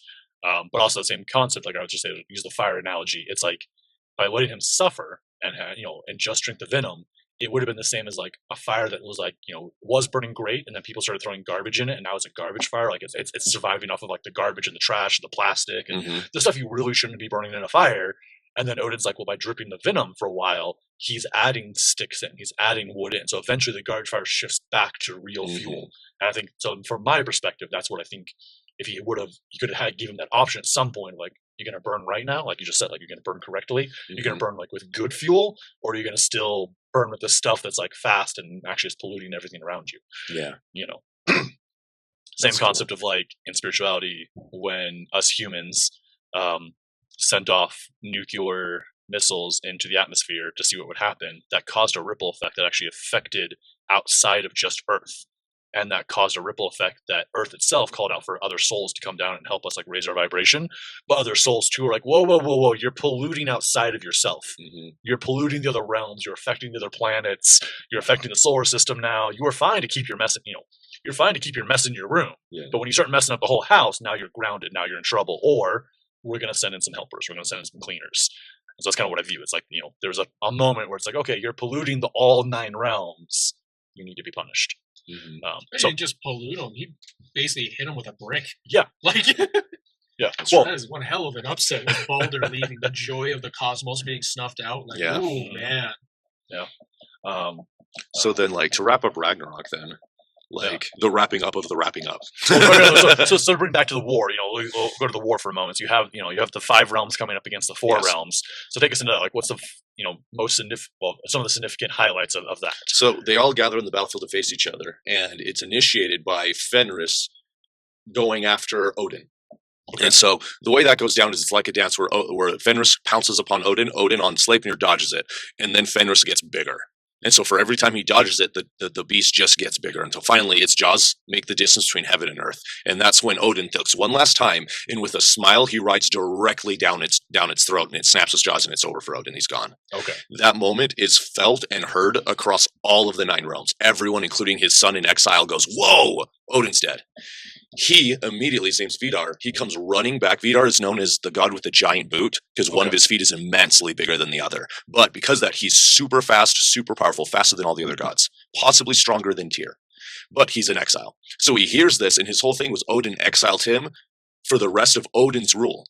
And everyone's like, "Well, what's that?" And he's like, "Don't ask." So everyone's like, okay, collectively, so Vidar's never allowed to come back. As soon as the jaws snap shut, Vidar senses Odin is gone, and he immediately comes running back to the battlefield to avenge his father. While he's running back, the Midgard Serpent does battle with Thor. The Midgard Serpent wounds him and poisons him greatly, but Thor manages to deal one last great blow on its head, killing the serpent. But as it drops, Thor succumbs to the poison. He staggers back 9 steps, which is very significant, before succumbing to the poison and dying. Okay. And that's the end of Thor. And so symbolically, the Midgard Serpent is the sexual power, the potency, that ability of creation. The serpent in that great beast form is his sexual potency is now threatening, his sexual power is now threatening to overcome his self-control and consume him. And so for him to destroy that's destroying his own sexual potency at the cost of his own death from the poison. Gotcha. So, essentially it's disharmonic creativity, or destructiveness against positive creativity. So they cancel each other out. They zero out. He dies. Null. Exactly. Nulls him out. Exactly. So at this point, Odin's dead. Thor's dead. Are any of the other major gods passed away? So yeah, you have duels basically that set up. Okay. And so so watch this through some of the duels. You have about 6 gods that duel. The 6th is when Vidar shows up to avenge his father. So Odin goes down. Now Thor goes down. Next you have Tyr battling Garm, the wild dog. Tyr is supposed to be courage and victory. The problem is he's lost one of his arms in this battle. And so Tyr is also covered in tattoos that allow him to be courageous and strong against everything. With one of his arms, that's half of his tattoos. And so without his courage, he fights the Garm anyway, but he succumbs to it because with only one arm, he can't wield his 2-handed sword. So he has to box and wrestle this wolf. It ends up eating out his guts as he strangles it to death. So they kill each other. They die at the same time. They die together. Yeah. The idea of Tyr's its courageous victory kills itself while battling chaos and fear. Okay. So so it's that thing too. Just as an example, to take us into spirituality for a moment, it's courageousness battling fear, and this is a thing that comes up with, especially in shamanism and when it talks dark energies and dark energies exist and demons are a thing, but it's not the way a lot of TV puts it out to be. And I'm not going to go into that fully, but it's this concept of when you face a dark energy, if you grab your sword and your shield and you go, "I'm going to go fight this dark entity. I'm going to make this dark energy submit and battle it and defeat it and get it out of it," it gets bigger. And so it's not just like that. You would kill yourself by fighting, chaos versus instead softer. And so this is something that actually I've been taught from some teachers, is that when you fight something in shamanic battles or you fight something in a dark realm and it's coming at you, angrier and louder it gets, softer you get. You're not forfeiting, you're not submitting. You might be surrendering to the energy of the grand scheme of things, but you're still in creation with it. Your energetic fields are still connected. They're still bouncing back and forth. The threads are still connected, but louder and harder it gets, softer you get, softer you get, until eventually your softness ripples back out, and then it gets softer, and it gets softer. And then you can look at it and go, "So are you a spirit guide or what?" And then this crazy creature can be like, "No, I'm just here for a lesson." You're like, "Good, because I didn't want you as a spirit guide," or whatever. You were messed up, my dude. Thank goodness. I was a little scared there for a moment. A little scared I was going to have a 7-headed Hydra dragon that breathes toxicity. It's one of those nights, is it? Yeah. Like, that concept of like softer you get. And so it's like, here it's like, yes, it's a battle, and yes, it's the end of the world, and it is chaos, but it's almost this thing too, like it is a dog, it is a wolf, he's lost his arm, like, I don't know, just try getting a ball out and try getting like playing with it. I get that it's chaos, but I say this as an example too of like, from my days of like going house to house doing clients and selling and different things. It's like, I've met dogs, like most dogs like me in general. And I usually run into people that have the dog. It's like, oh, he doesn't like anyone. He doesn't like people in his face. And their dog's like licking my face. But there are still dogs that were aggressive. And what I always learned is like, well, one, you're being protective because I'm coming into your home. You don't know who I am. And I just hugged your owner. And you're like, who are you? But almost every time, if I was to look at the dog and engage in it, like not pet right away, but be like, oh, who's a good boy? Who's a good girl? Where's your toy? Where's your ball? Where's your, do you want a treat? Like, use the words that lean into, hey, I mean you no harm. You're barking in my face. You're snarling. Your owner's telling you to be good. And I know you're not going to bite me, but even if still it's, where's your toy? Where's your ball? Let's get excited together. Like, it's nothing about like, okay, this dog comes at me, I could totally pin it, snap its neck. Yes, those skills are there, but that's not my thought pattern. And the last story I'll share on that is I had this one time I was out camping with some friends.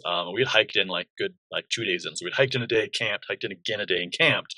And we're out there and we're doing some mushrooms, we're having a great time. And my buddy goes, what would you do if a mountain lion just came around the corner right now, looked at us, and just full blare charged at us? And my other friend goes, and he was, I don't know, he was drinking something at the time, like some energy drink or some soda or something. And so like, it wasn't beer, but it was kind of that. I would tackle it. I would grab it, wrap it around, twist its neck, went into all the ways he would fight it down. And then they look at me, and I was smoking weed at the moment. So I took my hit and I was just like, look at it, smile, sit down. I mean it no harm. It's not charging at me anyways. If it's charging, it's one of you two, or it's something behind us. Like, it's probably the one of you that wants to fight it is who it's going at. So I got nothing to worry about, because I mean it no harm. It means me no harm. And they're like, whoa, you're crazy. And I was like, yeah, I guess. But really, in reality, it's like, but I've been in that. Like, not like with a mountain lion, but like, I've come across bears in the hiking, and like, they're not like this close, but it's like 200 yards away, and it's like, I see you, and I'm going to go this way. But I'm also knowing that I can turn my back on you and walk away. I may not do that. I mean, they can sense that kind of stuff. They can smell the fact that you're not a threat. Yeah. They smell us going through like a Big Mac about to go hunt something. Like, yeah, they're going to be a bit more aggressive. And at the same time, I've come out of my tent and been like, oh, there's bear poop by the fire. Oh, look, our cooler got knocked over last night. And they found out there was nothing but like root beer in there. There was no meat for them. And it's like, oh, but the dogs were in the tent with me and they didn't bark at all last night. Because the dogs are like, oh my gosh. Well, I have two big dogs. I have an Akita, which are bear hunters. Akitas were originally bear hounds. Like in Japanese, like they were trained to take down bears, like, and they protect the emperor, so like, and so forth. And so it's like this concept too of like, but they'll bark when a deer comes through. Like if a deer comes near the tent, they'll bark at it. And I'm not saying because the deer's smaller, but it's the concept too that like we meant no harm. We're not here to make an impact in the world. We're not here to cause problems. Yeah. Dogs sleep right through the bear's rumble and through the tent. I sleep right through it. Understanding if you don't mess with us, we don't mess with you. We don't mess with you. And it's that you're curious, so you want to look through everything. Great. You want to take a shit by my fire? Fine. Okay. Whatever. Like, great. Cool. Great.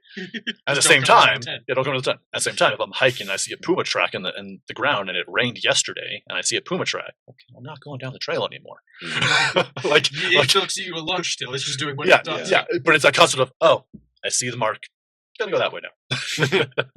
When you see the signs of Ragnarok coming, are you going to do something about it or not? You're going to ignore the Gjallarhorn. You're going to ignore the Gjallarhorn or not. Just like in life too, it's like when energy comes at you, are you fighting it? Are you getting softer? And to use an example too, of like you don't have to be soft and all submissive, but like, and just use bison as an example, or buffaloes. Like when the storm comes, they don't lay down; they run straight through. The fastest way out of the storm is through. Mm-hmm. And so that concept too, it's like, yeah, you can still have ferocity. You can still have fire and Aries and like drive and like, have Sagittarius energy where you shoot your bow and you shoot through. Like you can still have all of that. It's just not, what's the term? It's like, if use fire as an example again, like if there's a giant fire and I want to get warmth from it, I'm going to approach the fire and stand next to it to get warmth.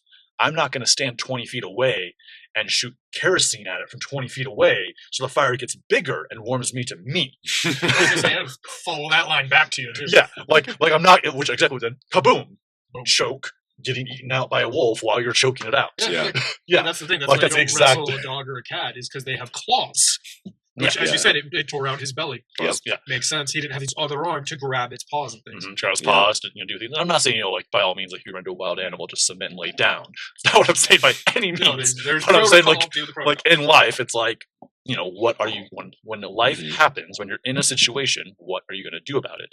And this is something that, like, teach, in Shift and Thrive, or you come into group coaching, is shamanic stalking, how to see yourself, how to watch yourself, and then how to actually shift your assemblage points and how to choose your persona. And so it becomes like almost a superpower where it's like things do slow down and you can see how you would react. And you can actually see your thoughts come up. And you're like, oh, if I choose this, X, Y, Z might happen. If I choose this, A, B, and C might happen. There still might. It's not like, it's not Odin's sight where you're like, this is what will happen. It's like, oh, this might happen. Then you get to choose your might. And then when that ripple effect happens, you get to go, oh, that's what happened. That's how I played out. That's how I showed up. Curious. Most curious. I showed up as an angry or a happy or a ... whatever person. And then that shifts you, and then you show up differently later. That's a very short version. We teach all how to do all that stuff. But the concept of that too is like, what are you going to do in life? So tying that back to Ragnarok, Odin goes down full on. I'm taking this on. I'm going. This is what we're doing. There's still a point of me that in this whole concept with Odin's sight being what Odin's sight is, I feel like he either knows what's happening the whole time, or it's that intuitional leading where you're like, I don't know what's going to happen, but I know I'm doing the next right thing. Yes. And so, like, even punishing Loki and even like giving some compassion to it and being like, hey, I don't know why I'm doing this, but I'm allowing it. That is how the runes work, is through intuition. Yeah. Okay. And as an example, just back to normal, like the movie, the show from the History Channel, like, when Ragnar does this to Floki, exactly the exact same thing. There was not venom, it's water, and he allows his wife to be there. Like, yes, Floki gets angry after he finally releases them, and he's got some revenge against whatever, against Ragnar, but he never comes at him directly. And then we have the 10-year gap, and we fast forward, and you see them, and they're joking around like friends again, and they're all happy and go-lucky. He's like, of course I'll build you a boat, my friend. Of course, for you. Anything for my dearest friend Ragnar. Like, that would essentially have been how Loki and Odin could have been. The intuition said maybe that's not what will never happen. That will never be the thing. And so Ragnarok has to happen because it's going to happen. It's part of the cycle. But again, tying back into how we talked about a little bit of like, it's not Ragnarok happens and then there's this external force that brings light and whatever. It's like, no, Ragnarok happens and everything involved in Ragnarok, including Leif and Leifa, that come out later. I know I just said her name wrong or his name wrong. Come out later. They're part of that story. They're part of the ripple effect. And then later into the Norse mythology where they came from that. And maybe Ragnarok never does happen again. Like, and that's not what's meant to happen, but that was the cycle for them. And then they're a new thing. And so it is Fibonacci. It's always getting better. It is a more beautiful world continually on. And that is the hill I'll die on in this life, is I'm creating a more beautiful world. Like, I don't, like anything that's going on, I'll always try to tie it back to, well, how does this make things better? And that might be my animosity with like the Christian belief, like the world has to get worse and then some savior's got to come do it, versus why don't you just become a Christ? Why don't you just become a Christ and I'll just become a Christ? You become a Christ. That's my call to action. Become Christ. What I mean by that is like learn about the Krishnic state, the Buddhic state, be a good you, be a better you. But the you already are is awesome and amazing.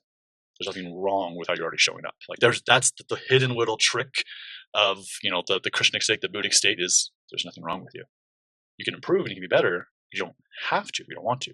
You're perfect as you are. Unless you're murdering people or being an asshole, and that's a different thing. That makes me think of a old Arab Muslim saying that is, you should never make fun of the way another person looks, because to God who created that person, they are perfect the way they are. Yeah, I hear that. And it's you never know what might go in that direction. There's a book out there called Reality Transurfing, and they talk about balanced forces. And so they talk about people that, like, if you always make fun of somebody, the example he uses is a mental handicap. It's like if you always make fun of someone that's autistic, like let's say as a kid you always make fun of someone autistic, as an adult you have this resistance to someone's autistic, and like you just think autistic people are so bad, and and then you have a child. Your ripple effect of balanced forces may, because you've been holding the pendulum of the far end of autisticnism is bad. I'm not saying it is. I'm just saying that in this example, this person is, that then they'll have an autistic and Down syndrome child. And they'll have to learn how to love or inject from the situation. And that's where the pendulum swings the other way, and it's like, okay, here's the new energy. You either have to accept and shift or eject out of the situation. And so it's that idea that balanced forces come in, but they come in based on how you're leaning one side, you know. So in this concept, that balanced forces that cause Ragnarok is injustice upon injustice with partial gappage.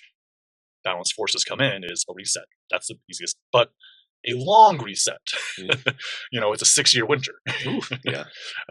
Which in the eyes of the all is very short. But anyway, so coming back to the battle and then back to who's dying and who's not dying, and gone off on a tangent here. So which is all relevant. So Tyr's down. Tyr went down with Garm, and so we so have. Long, Tyr. After that, there is Frey and Surtr. Well, let's cover Heimdall and Loki first. So Heimdall and Loki do battle. Heimdall has his golden sword, which is made to prune the world tree, that he's trying to use against Loki, who has his 2 daggers. Yeah. And something that Clayton and I were discussing earlier today was the idea that Loki, his parentage is always called into question. He's clearly just shows up and is just kind of inserted into the Asgardian groups. He's clearly not one of them, or else he wouldn't want to kill them all constantly or in Ragnarok. And so what we were thinking was, when Heimdall battles him, he tries to fell him like a tree. And we're like, how could Loki be considered a tree? Well, he's the son of a king, one. So he technically is his own kingdom about to be born. So he's a sapling of a tree. He's technically also the first start of a new tree branch going out, because as a technical son of Odin, he can do what Odin did and become another branch of the tree. But as a technical son, because he's not Odin's actual son. As he's a technical Freya's son. Yeah, but we don't know who his father is. His father is supposed to be the stuff. So his father might be another Asgardian, which would be another. Might be another branch. Asgardian, might be another. Who knows? Yeah. And so the idea is, whatever branch he belongs to, he is still another branch or another tree as well, depending on how he lives his life. Okay. And so, or how his end is supposed to be. Now, I want everybody to have a pin in that Loki has a greater potential here, something much greater, that he could potentially become a tree of his own, like Odin did. So he's just battling as Jupiter could have became a sun had it more iron. Had literally Jupiter had more iron in it, it would be its own sun. It would have ignited as a star. As a star. Okay. So just carry on. It's just like that. So then you have Loki battling Heimdall. Loki represents that dual nature of fire. Heimdall represents the spiritual practice of fire. And so they should be working together, but now they're completely opposed in a battle to the death. And so the way that ends is with Heimdall and Loki skewering each other. The Bifrost Rainbow Bridge beneath their feet shatters, and they both fall into the abyss. So not dead, not exiled. But they are an equal match for each other. Equal match, but they're in the abyss. They're an equal match that, when laid against each other, falls into the abyss. It just ceases. Destroyed the Bifrost, the way to travel between realms. Okay. Yeah, they should never have been opposed to each other. That's how I read that. Those two forces, fire as well as the spiritual practice of fire, should never be opposed to each other, or else the bridge itself collapses and the individuals fall to the abyss. So we're seeing a similar thing here with Tyr of like fire versus fire burns, which is also like, this is, in tarot, like you have the Two of Wands. Wands are fire, right? Yeah, Wands. Mm-hmm. Two of Fire. And that is usually like the wands are clashing. They're doing a thing. And also almost all the twos are, the swords are clashing. There's a confusion because it's the spark before something happens, but it's also usually the moment of the element versus the element. Yeah. And so it's kind of like when you create a spark, flint hits steel, that's earth versus earth, creating a spark, and that spark goes onto wood and it goes, but it's like those sparks spread, and like one spark hits here, one spark hits here. Those sparks actually have to connect at some point. But I'm just saying, like in that example of fire, it's like two elements against each other, earth versus earth, to create fire, which is the spark. So I'm just using that example of like when they're at each other, they have the greatest potential to create something amazing if they are like, oh, you're fire, I'm fire. Let's go burn some shit. Versus let's burn each other out. And again, just to use something else we talked about before, like Avatar again, coming back to that after the Last Airbender, Zuko versus Azula. That could have been the greatest fire dueling emperor, empress, brother, sister, kingship ever, and most powerful, and each having their own thing of like, okay, you get to be the ruthless, violent one, I get to be the creator. They could have stepped into full fifth dimensional, sixth dimensional consciousness, or one is the destroyer, one's the creator, but they're best of friends and they get along great, but they didn't. It was fire versus fire. And then when fire gets completed, one fire goes crazy. It goes to show that it consumes itself and leaves nothing. So if you fight fire with fire, you have nothing afterwards. Yeah. So I'm also curious, what happens to Fenrir after Odin jumps in? So that's what we're getting to next. So after Heimdall and Loki, that plays out. You have Vidar, who's coming back to avenge his father from the edge of the wilderness. He comes so fast and hard that the Midgard Serpent only has enough time to look at him and let out a hiss. He kicks it with that boot so hard that it snaps its jaw and sends it the other way. He then grabs the top jaw with his bare hands and tears in the opposite direction, completely ripping the Midgard completely tearing Fenrir all the way into, destroying the wolf. Okay, so he destroys the wolf. Okay, gotcha. The reason I was curious about that for a moment is because it's like every other story, it's been they've taken each other out. Well, I guess not Thor. Yeah. The serpent takes out Thor, and the snake takes out. The serpent's got Thor, but the venom took out Thor. The venom kills Thor. Yeah. but Thor kills the serpent, right? Yeah. Okay, kills the serpent. So far, they've all killed each other. Yeah, they've all killed each other except for Fenrir and Odin. But then Odin's avenged. Okay, so he avenges him by destroying Fenrir, Fenris. And sorry, I said Fenrir. I meant Fenris. And so he destroys Fenris, and at that moment, the battle is now coming down to its last moments, and you have Surtr squaring up against Frey. And so Surtr wields that great flaming sword, and he's again from Muspelheim. He leads all the demons. Yeah. His sole purpose in his life has become sheer vengeance for its own sake. He wants to just destroy everything that he was never allowed to rule that Odin took from him. And so he is considered Odin's antithesis in that he's not king. He wants to be king of it all, and he wants to burn it all. Where Odin wanted to create and maintain. This guy wants to conquer and destroy. Okay. So he goes to battle against Frey. Frey is, like we've talked about before, he's that heart on fire with the thorns that they used for the Christ symbology. They go to fight each other. Now, normally, Frey is supposed to also have his sword of just can cut through everything in creation. He also gave that up on Baldur's boat. So he no longer has his great sword. He must fight Surtr without it. So Surtr eventually does manage to skewer Frey with his sword. That kills Frey. And then, but because of Frey, he embraces the blade in such a way that they are consumed together. So Surtr loses his sword in the process. So now it's just Surtr and his tools. So Surtr looking around and seeing that now Hel is about to declare victory over everything. She won the war. Her army is still intact. She is now about to become queen of the Nine Realms. He says, I don't think so. No one can rule but me. He takes all of the hot brands he brought with him that he was going to use to mark all the bodies of the Einharjar and the Aenir and the Vanir, and he instead throws them all white hot against the base of the tree of Yggdrasil, lighting it on fire. Okay, so essentially it's battle. Okay, it's almost tilting, and then he lets the tree on fire. Okay. He sets the tree on fire. They lost. They lost. They lost twice. Yeah. So they're losing. Yeah. Mm-hmm. So at that point, as the fire begins to roll up, the Nine Realms consuming everything, you have Surtr in the flames themselves, with cackling, burning alive with it. You have Hel as she's about to literally say, I did it. I am now queen of the Nine Realms. Before she can even enjoy the moment, she sees the fire consume her too. And so Surtr's final moment is that ultimate, I'm screw all of you, as well as betray all of you too, because they were technically allied. But then he said, no, burn you all. I won't be a king to your queen. I won't rule under you. No, I'll burn it all. Burn it all. You can't have it then, yeah, okay. Mm-hmm. And so the tree, the flame goes all the way to the tree, burning and consuming all life, all living beings, all Nine Realms, everything. Nothing is spared below, among the Nine Realms. Nothing is spared. Yeah. So Asgard's gone, Vanaheim's gone. All Nine Realms are completely burned out. Before he does this, some of the other gods that are in there, so I guess when he lights the tree on fire, what gods are still alive when he lights the tree on fire? Of the named gods, none of them on the battlefield. Okay, none of them, even Freya. Remember, she left. She did not participate. So she's still left. She still hasn't. She's still out in the wilderness hiding. That's what I made sure. So she hasn't come back. Everyone who was present is now dead or being burned alive. Okay, and then does this burn him as well? Because he's dying as well. Yeah, it burns Surtr too. He's consumed by his own flames. Gotcha. Which, you see this in so many animes or stories, or there's this great powerful thing. You even see it in The Dark Knight with the Joker scene, when he creates this thing that can see everything. He essentially creates the thing that can it is the ultimate big brother. It sees everything, it hears everything, and the whole thing, and then admits, I don't deserve this power. You do, Mr. Fox. And then and Mr. Fox is like, fine, this is the final thing I'm doing for you, but after this I quit. I'm not going to work for you. This is too much. This is too powerful. And he goes, type your name in at the end. So only gives the power to one person, and the one person with the power, by typing their name at the end, destroys it. So there's, it's the two of them, but it's essentially, here is this ultimate power. No one else can have it. And to assure that, we'll destroy it. no one was trying to take it from them, but you see this in other things too, where it's like, oh, you're going to try to take this thing, then I will destroy my creation. And you just see it in different ways. Like, oh, here's the ultimate magic power. I don't know if you guys have watched My Hero Academia or not. I don't know how far you are into it, but spoilers, but no spoilers hopefully. But there's a point where someone has a quirk that can create any rule, and then when they almost die, they create the rule that anyone that does something to this quirk will attack them. So pretty much it kills it itself. So the quirk that can create any rule creates a rule that if someone takes this quirk, it kills itself. So no one can't be taken. And I just see that concept like, okay, you can't have the tree, then none of us can. So the tree's on fire, everyone's dead, everyone's cue audio of sad filing.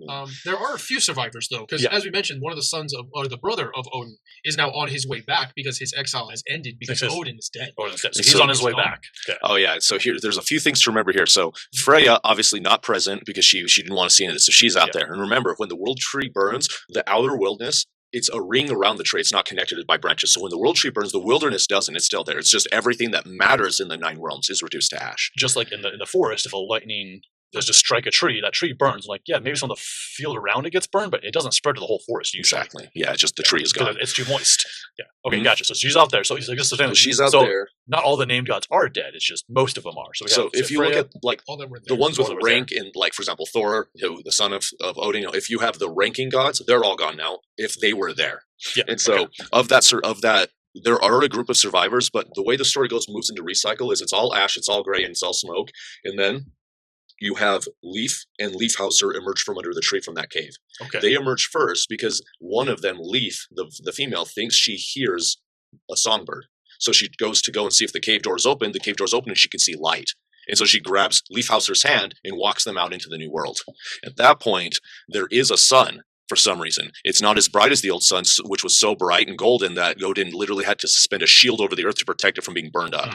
Instead of the shield, it's just the bare sun, but it's dim. Do we know where the sun came from? That is the single daughter of Sol, the god of the sun. Right before he went out that last time, before he got eaten on his last ride, he took his daughter and sequestered her with the 3 Nords. Okay.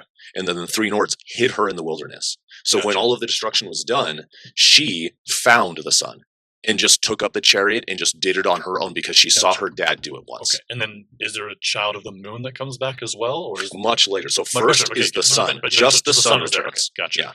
Yeah. And then just before they come out from underneath the tree, is there any, just for kicks and giggles, is there any significantness that happens while the tree is being burned? So we have, Odin's brothers coming back. We don't know where Freya is. And then we have them underneath the tree. Is there anyone else that's involved with the tree being burned that's either coming back on scene or... you technically have... So there's Vidar, who just came back to kill the serpent, who killed Fenrir. Yeah. He survives. You have Balder and Hoenir, who are in Hell. They also survive. Okay. And that is because all of Hell's rooms are empty to join her armies except for theirs for some reason. Gotcha. I still haven't found if she even says why or if it's left to just they were left there because. Maybe because they're Asgardians and she still hates other Asgardians and she says, no, you're still stuck. I think they weren't necessarily hers because those are beings of her level of capability. But it's just that they're in her realm under her purview. She rules over them in her kingdom as her subjects. Any who enter Hell are Hell's subjects. And because Balder didn't die with an axe in his hand, he was still killed by a weapon. He went to her, not Valhalla. Mm-hmm. That's interesting. Yeah. All dead go to her unless the 2 rules. The 2 rules are, which are the 2 rules of died with a weapon in your hand or Valkyrie takes you to paradise. Valkyrie takes you to paradise. Dying gloriously. Yeah, so dying gloriously. One and the other thing I guess to point out here too is like with them being in the rooms of Hell, well, just Hell in general, like that vibration of Hell. It's like Hell might be an actual physical place. I don't think it is, but it's a state of our mind. It's a state of our energy. And we see this in different lore, but it's this concept too that those that place themselves in Hell, actually create it. We see this actually in DC a little bit. So in the DC comics, the Lucifer comics, Hell, you find out as that goes on in those comics that those that are in Hell place themselves in Hell. So they place themselves in Hell, and then whatever they're reliving are their most shameful, most guiltful moments. And he's just the overlord. When people are like, oh, Satan punishes him, he actually will always correct them in the comic. I've never punished anyone. I don't punish people. That's a thing. I hold space. He doesn't say hold space, but he says I hold the realm. I look over it. Demons punish people. So he does point that out that some people have, but even then in the comics you get deeper in there and you have one of the demons that like she's trying to like essentially she warns that she can self-manifest too, and she manifests as a soul.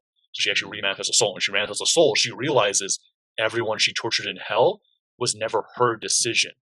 They thought they deserved to be tortured, and so then she would get the call to come in. And however she tortured them, she thought was her creativity, but it was their creativity. And she, without a soul, you are just an empty hole that absorbs. And then when she comes to Earth and gains a soul, and finds out that actually, like when she's like, "Oh, I have a soul. I've manifested a soul," she finds out the whole time that she actually, when she came to Earth with Lucifer, she got a soul then, because she chose to leave hell on her own, made her first own conscious choice. Your conscious choice is a spark of a soul in this realm, in the DC comics. So bringing that up, like in the hell, the people have place themselves in hell. So it's like these three that are in there, that are Asgardians. Well, one of them is Aaron Justa. I don't know the story of the other two, but I'm assuming it's something similar along the lines too of it's like they wouldn't choose to be there themselves.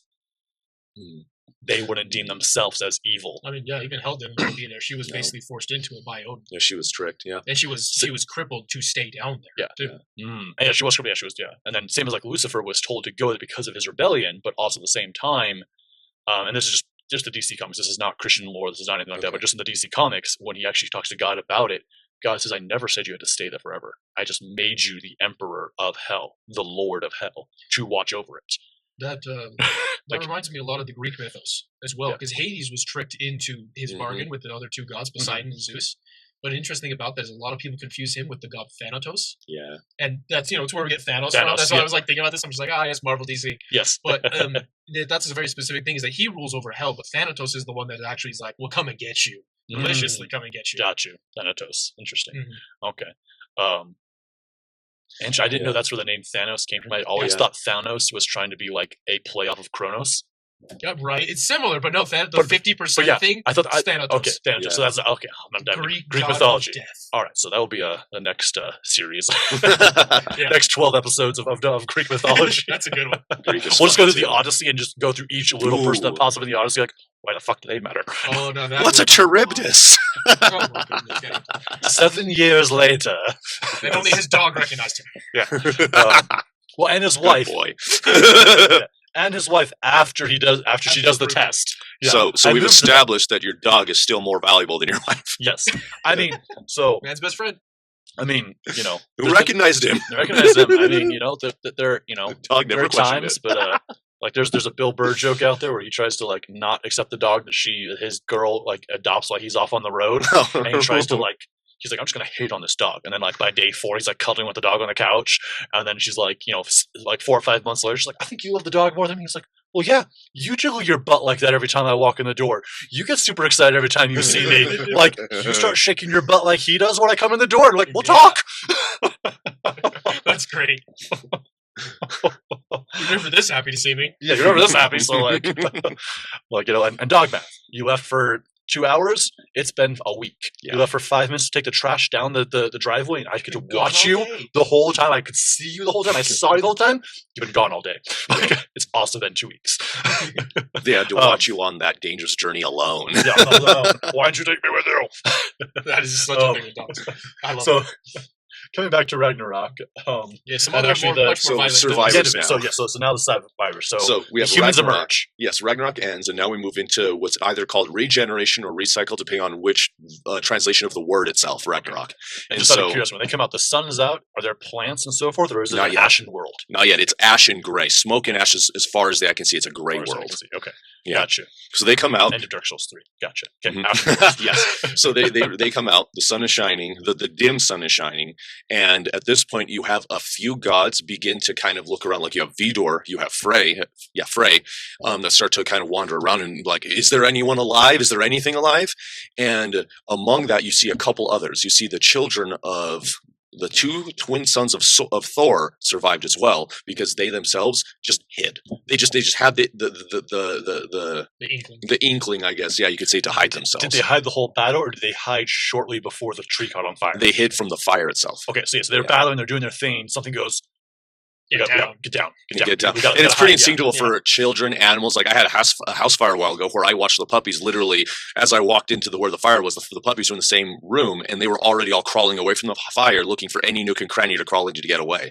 And so they all survived. They were fine. But that's the example that even babies, even toddlers, even children instinctively will try to hide from the bad thing. They'll try to crawl away from the bad thing. Sure. I mean, you can see this with animals too. And it's like, they move a certain way. They add a different direction. And, how it's a storm's coming, the season's changing. Similarly, like just like real fast, like the Uinta-Oe, that's how they knew the grizzly bears had woken out of hibernation, is they would see a lot more deer in the lower valleys. So they knew the grizzly bears had awoken. They knew that and if the snow was still on the ground, they knew spring was like around the corner. Like it's going to happen super soon. Yeah. Like, or if spring was already there, they knew there wasn't more snow coming. Because, sometimes here in Utah, May can be, muddy season or third winter. Muddy. Or third winter. Third winter. That's pretty accurate for Utah. So, third. So the surviving gods, we have the daughter of Sol who becomes the next Sol. She is known as virginal nature. Then you have, after that, Vidar in Vali. So Vidar is the one we mentioned that came back with the boot and avenged his father. Vali is another god that also survives. Okay. Now, both of them represent two parts of nature. One of them represents two imperishable. One of them is the light and purity in nature, while the other one is the wisdom in nature. And so one of them is wisdom. The other one, you could honestly differentiate them between nature has a wisdom and a justice to it. And while they're interchangeable, they're not the same thing. And so while nature's wisdom, for example, would be that you have to go and find yourself. Every person has to spend a time by themselves finding out who they truly are and learning that person, that relationship. Okay. A justice, natural justice, is everyone who's born will die. If the tiger's hungry and you're standing there waving at it, it's probably going to eat you. That is your natural justice. Things that just are that way because they must be that way. Okay, gotcha. And so Vidar and Vali both represent, or they each represent wisdom in nature and judgment in nature. And so they both represent each one, or one? Each one. Sorry, I misspoke. No, one represents. So Vidar represents wisdom in nature. Vali represents justice in nature. Okay, gotcha. And both are necessary. Now, there's them. You have Mani and Modi, which are the sons of Thor, that when they come crawling out among the ashes, they immediately, among the ashes, find Mjolnir, Thor's hammer. Okay. Together, they pick it up, and they swear that we will wield it together when in worthy action, only in worthy action. Which, as we talked about, Mjolnir is one of those things, and it survives Ragnarok, but it's like same as the Rings and like other things are talked about a little bit. Like it's one of those vibrations that seems to always exist, kind of like love has always existed. It can never be destroyed. Exactly. Joy is created from happiness and sadness, but at the same time, like possibly sadness has always existed in order, this balance of all things, With light, there is dark. Yeah. So Minor, which is creation and destruction, which is what we decided, like that represented one of the other conversations we had. So that destruction has always existed, creation has always existed, thus the hammer will always exist. The Rings, which are the story, the cyclical nature, the stories will always exist. Labels and masks may not, but stories and our meaning we give them will always exist. Okay. Yeah, so carrying on. So yes, Thor's kids are there. They're going to do it in justice. Do they do that, or does one of them take over eventually? Or eventually, so we'll get to let's finish with this first before we get into that, because that's more of what happens with when they're all gathered and doing things. So Modi and Magni. Modi represents energy, and Magni represents strength. And so those two, they have to be together, and that's why they work together. Now, as the Asgardian tale begins to, as Recycle begins to go into its next first saga and everything repeats itself, a lot of these gods will take up the names of the old gods, they'll give birth to new gods, and rename them the names of the old gods. And that's how you'll end up with another recycle of, we have another Odin, we have another Thor, we have another Loki's, because they eventually take on those names because they understand, we're reliving the story now from that end. Not of we're being told we're reliving it, but now we know that we're reliving it because we can see it, we understand now. So that's those two gods. And then you have, these three are probably the most important of all. You have Hoenir, which was god of darkness, who was with Balder trapped in the underworld. Then you have in hell. Then you have Balder, god of light, also trapped down there. Both of them in separate rooms, but still both in hell's underworld. When the fires consumed the world tree, the fire actually spared them, but burned open their rooms. So they were like, looks like we're out, we're done. And so they go out, they immediately find each other. Baldur, before Hoenir can even go, I'm so sorry I did that to you, he stops him and tells him he loves him and he forgives him. And that together, they're meant to go into this new world. That's the wisdom that Baldur has gained from his time in hell, is that it was all meant to be that way for what's to come. Yeah.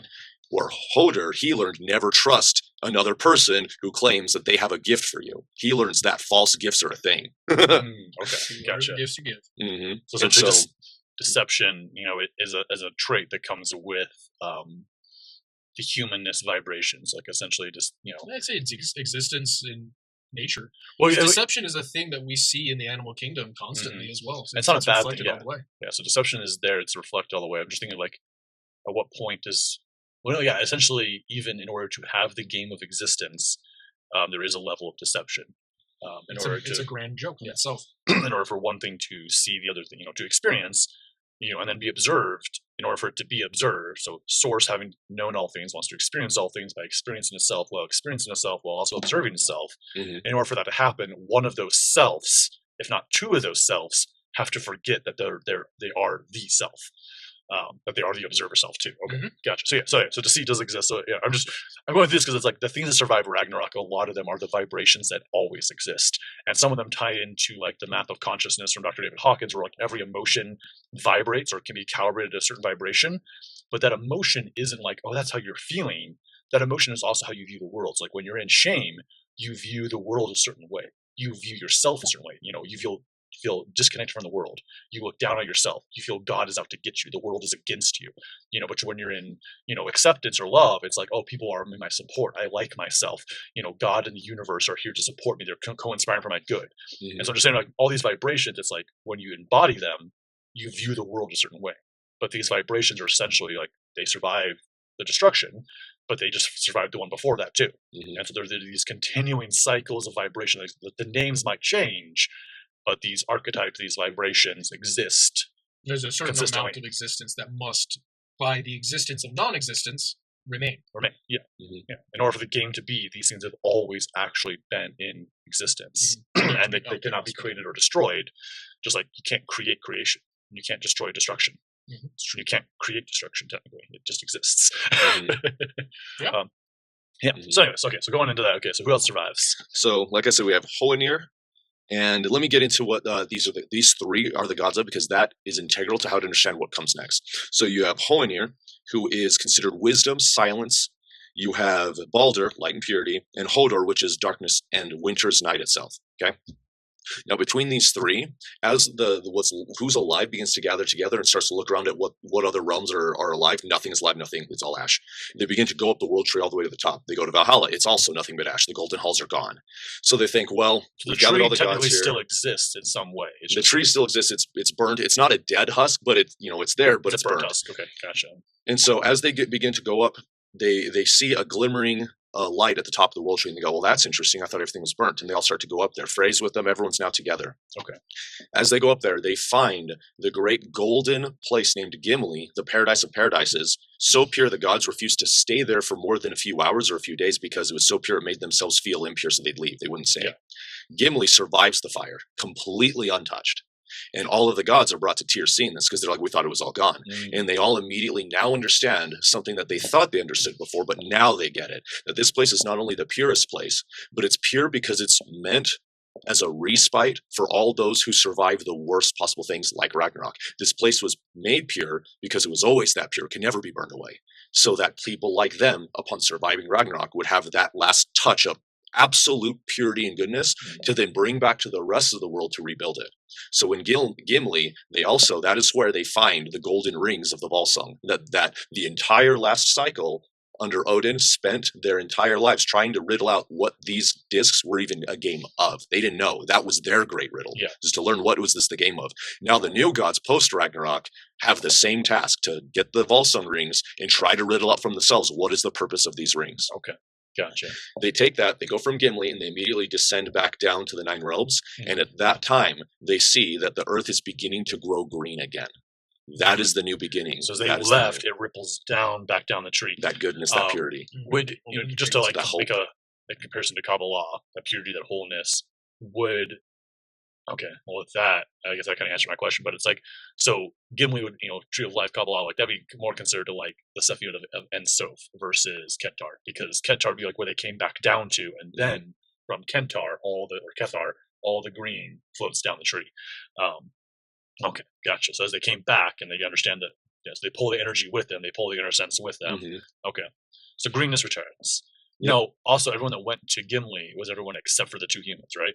Except for the 2 humans, which interesting. Remember how during the creation, the 3 gods, they found the 2 humans and had to breathe life, wisdom, and wit all into them. Yeah. This time, those 2 humans are already walking around with all of that already, just going into the earth like Adam and Eve. So already there's a new story, a new kind of setup to a new creation. Fibonacci. The rules start differently now. And with that, you have, well, how did the moment that they all start taking up their old names? That is the very last thing, because you have Hoenir, Baldur, and Hoder. So what happens is one of them, which is Hoenir, he is wisdom, creation, passion, spirit, and silence. He ends up taking on the name of Loki and becomes the new Loki. And so, again, according to the new cycle, we wouldn't know his parentage just because they're all dead from the last cycle. So any new beings would be like, I don't know who his parents are. Only him. And is there a reason he chooses to take up the new Loki, or he chooses it, and it's similar to the same reasons the other two choose theirs. And it's about balance and knowing now that there's a cycle coming. Okay. And then the question is, do they forget, or do they pretend to forget to ensure that the Ragnarok that comes again in the future happens that way? Yeah. And so this will make a little bit more sense here in a minute. Yeah. So Hoenir becomes the new Loki. Now you have Baldur, who becomes the new Odin, but his other brother, Hoder, becomes another Odin. Now here's where you get the idea that there are 2 Odins. And so one Odin is the one who sits on the throne. He's the king that we all think, oh, golden king, golden throne, spirit, all that stuff. He rules all the realms with his Odin side. Then we have the other Odin who takes on the guise of the hermit and wanders the realms as a trickster. Okay. He's not the king. He's a wandering hermit. And which one's which? Is Baldur the original Odin? Baldur is the king on the throne. He's the great Odin of light, of which golden makes sense, light. like the joy that yeah, it makes sense. It's like Pokemon evolves into the greatest version of himself, Odin, Baldur. So then we have Hoder, who same thing. He evolves up. He represents darkness, winter, and night. So it makes sense now that he was darkness before, but now with the whole situation that happened with Baldur and Ragnarok, he has all the wisdom to go with that darkness, where before it was naivete. Okay. So now that he has all the wisdom, now he's wandering into the darkness into the night with that wisdom into the winter. He becomes the wandering hermit, the trickster Odin. Okay. Is there a way that Baldur gets Odin's sight, or like is he essentially? I mean, he has to do the same thing Odin did. And this is where the full recycling story begins again. Is as the new Odin eventually, very quickly goes, I don't have the wisdom for this, like old Odin did, and has to go find Mimir's head, who is still at the base of that tree, and ask him, how do I do this? And then has to hang himself on the tree and starts again. Because again, like the giant can't be killed. It's one of those vibrations that exists, which I mean, he represents like the knowledge of the how to, the knowledge of the pathway itself. The pathway itself. He always, which will always exist. The pathway, which I mean, we see in multiple traditions. There's the Tree of Life. There's the Norse mythology. You have Christianity. You have New Age spirituality. There's all these different ways up the tree or up the mountain of ascension to hit self-realization, to hit enlightenment, to hit ascension of some fashion. So that there will always be a way, but the concept that there's many paths. But this is, so it gives it to him. So he becomes a new Odin. Okay, gotcha. And so with this new trinity, you have the same balance that's established from the old pre-Ragnarok cycle, where you have a king on the throne, as well as a king who pretends not to be the king, who wanders all the realms and still perpetuates that rule, that wisdom, still perpetuates the story. Those are the 2 Odins. The reason why Hoenir becomes Loki is because he understands from his wisdom, his silence, his spirit, he understands that, okay, in order to maintain that balance, there must be change. And therefore, he assumes the role of Loki as the one who tests and creates that change, that mischievous trickster.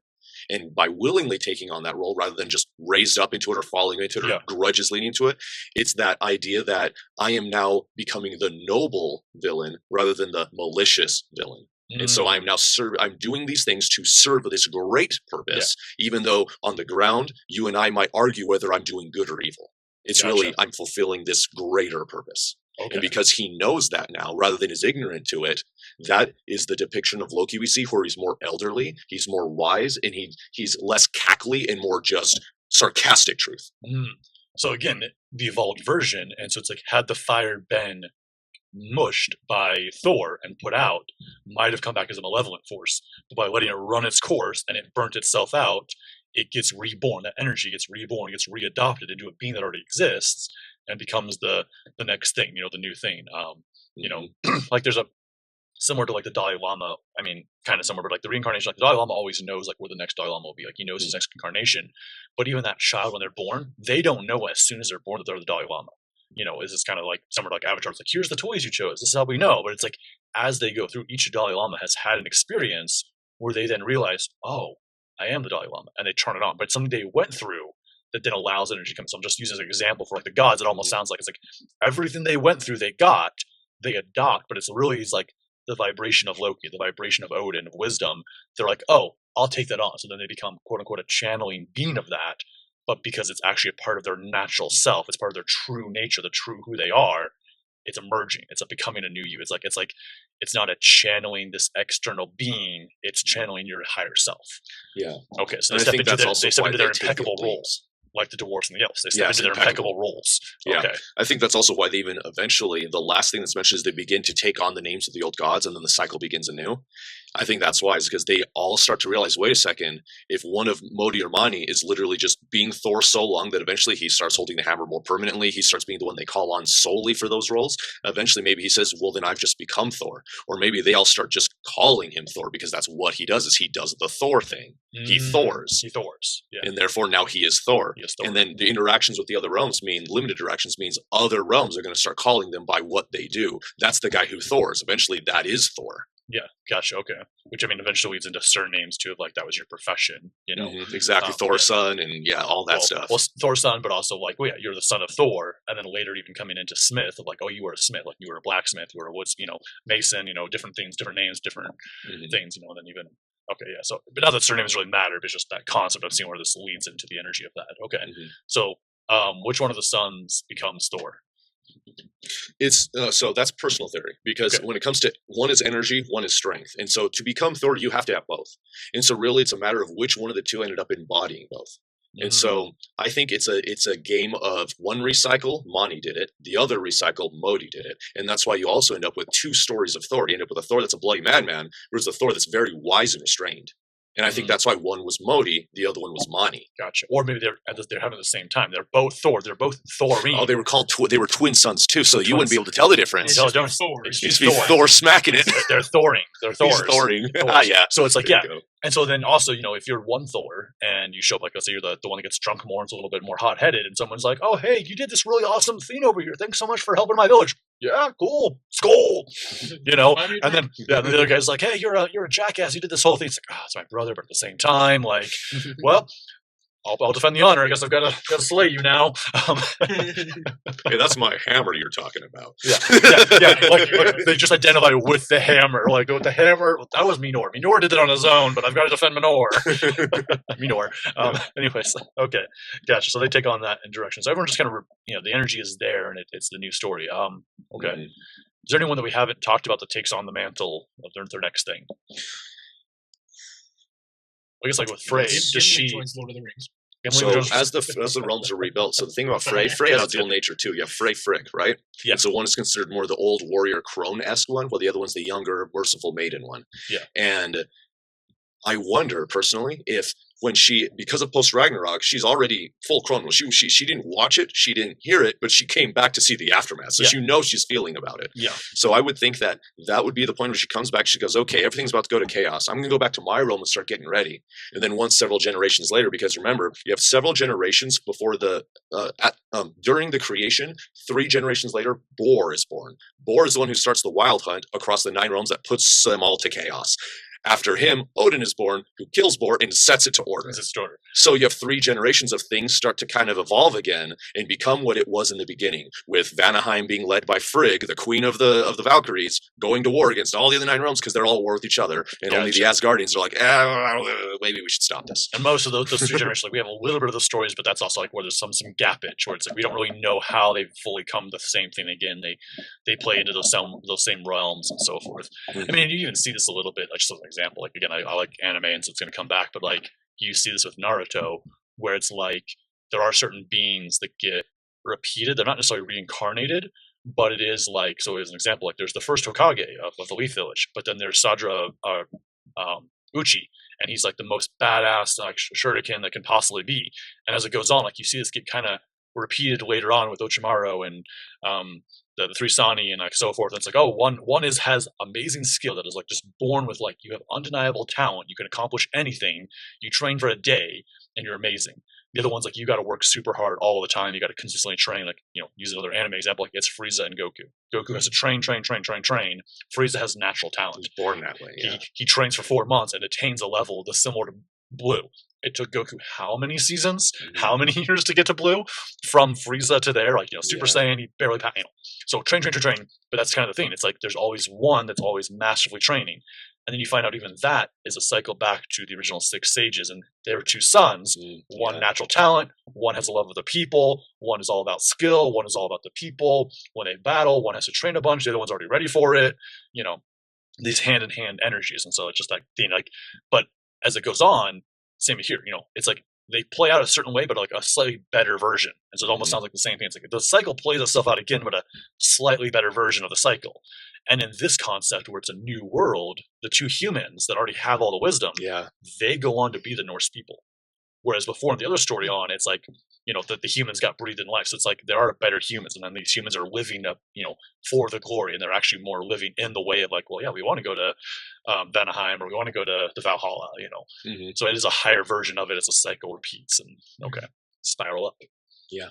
Okay, cool. I think that's the thing, because it's so easy to look at the Nordic sagas and think, oh, it's a doom story, it's a downward spiral. No, it's the idea of just like any human life, there is an ultimate death at the end. You can't escape Fenrir. He will eat you. Yeah. But it's, will you ride with a smile into his jaws at the end knowing this is my time, or are you going to sit there and continue to fight until finally it's so big you can't avoid it? Yeah. Or are you going to go down like Tyr, where it's eating your guts out in chaos, struggling to the end? I mean, I'd rather go out like Odin, where I know what's coming, I know what I'm doing, and I know that this is the path. This is the path, yeah. Like, this is what it is. I'm choosing into this, not I'm fighting against it, and we both die at the same time. Right, joyously into the jaws of death, right? Yeah. And that's the and just to kind of reminds me, like, Freya, like, she plays like she doesn't want to watch, she doesn't want to be a part of it. And so she is like this paradoxic in a way, because she cares so much about Earth and what happens to it, and like what happens to all the 9 realms. But then she essentially goes and plays the Guru on the Mountain card, where I'm just going to go over here. Not even going to watch it. Like, I'm going to go off into transcendental meditation on top of the mountain while the rest of the world goes into nuclear war. And then there's the Earth warriors that are in it. They're like, we're going to do everything we can to prevent nuclear war from happening. We're going to create a more beautiful world. And just as an example, it's like sometimes we think about these enlightened beings, and it's like, oh, that's so cool. We think about the Guru on the mountain, but it's like, yeah, like the Guru on the mountain isn't exactly approachable. And they don't really give a shit what happens to the Earth. They're detached from it. And so, like, Freya's this paradox because she cares what happens, but she's not going to do anything about it.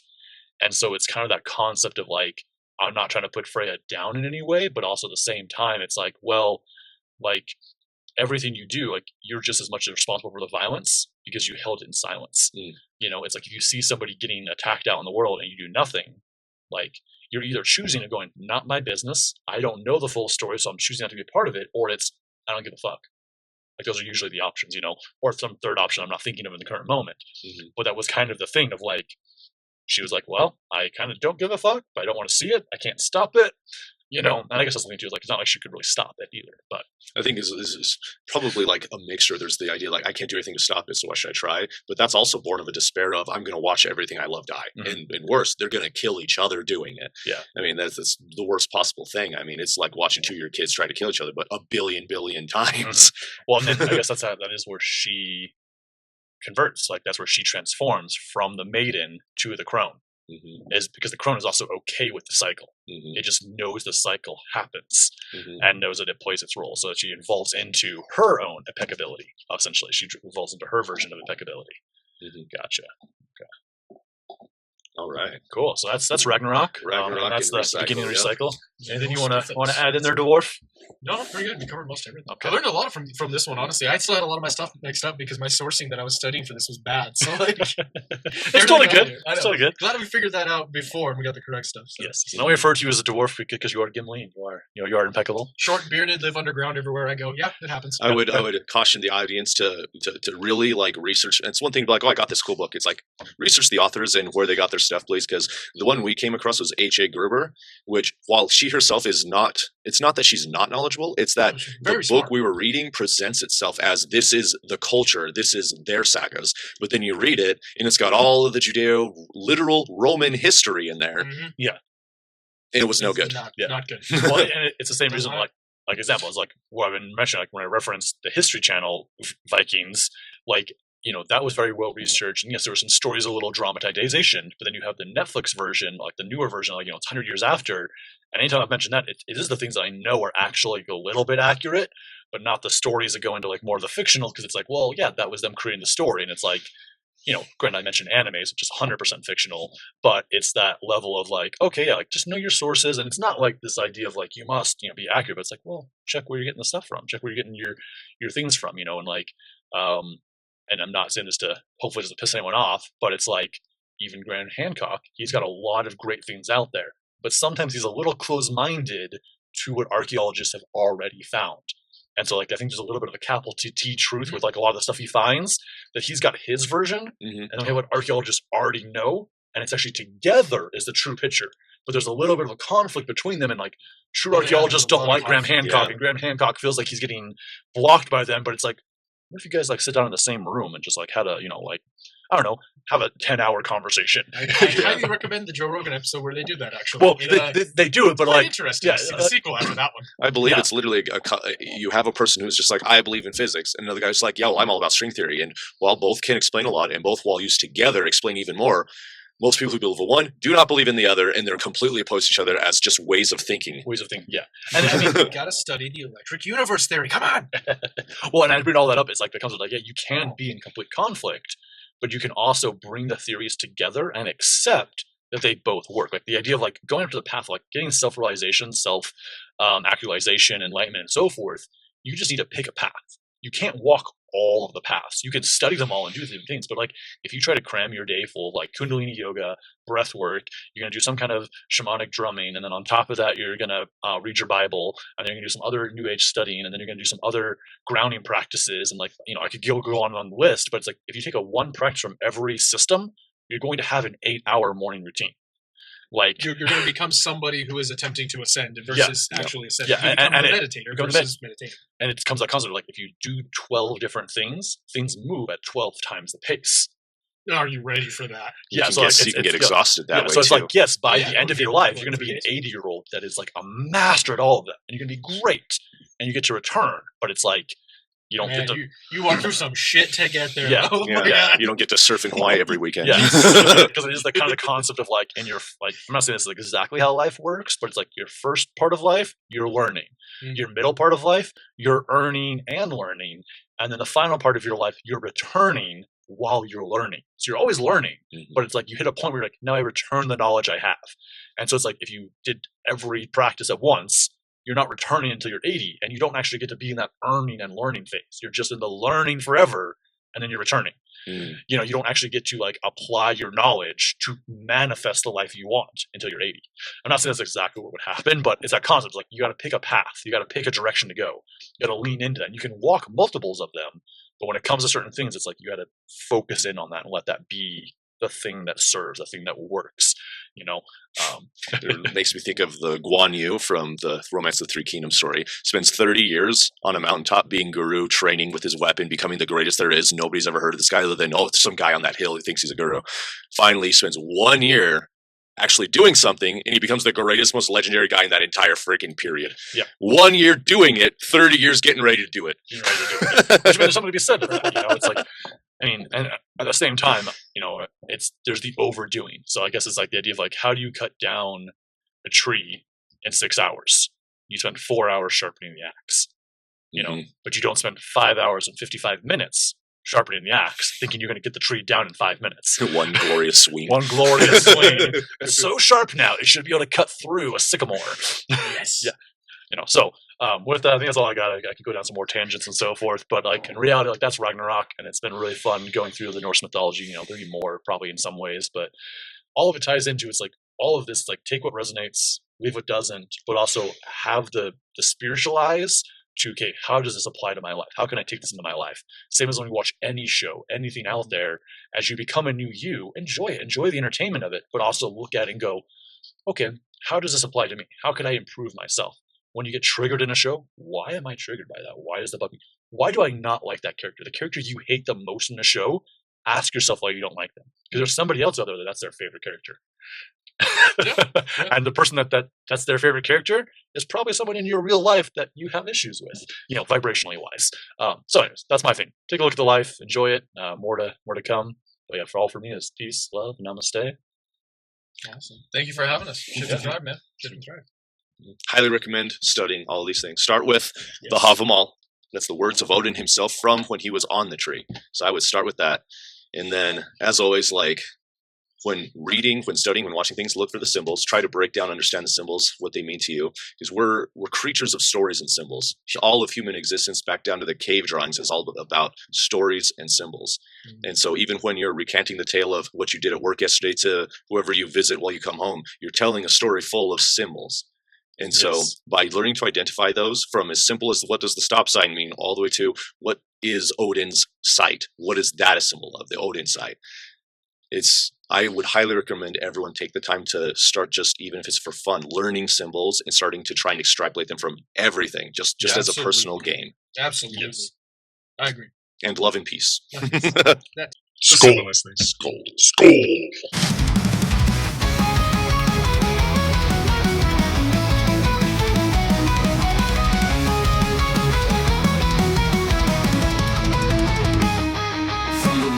Still where the Nords we fate. The Ether and Vanir rise, their power innate. Odin's eye in the well, Wisdom's price paid. Thor's hammer strikes, lightning forged in the fray. Loki's gives a shadow, his chaos unfolds. Fenrir's jaw snap, breaking all that holds. Freya's tears fall, gold for the slain. In the halls of Valhalla, warriors remain. Till the end of the ages, the twilight calls. Ragnarök awaits when the heavens fall. Thor, Odin, Freya, and Loki collide. In the fire and ice, gods and mortals abide.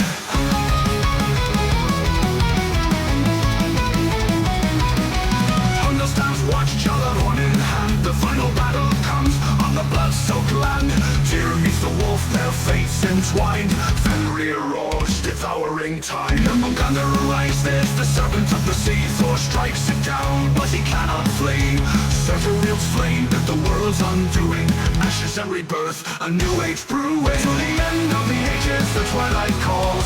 Ragnarök awaits when the heavens fall. Thor, Odin, Freya, and Loki collide. In the fire and ice, gods and mortals abide.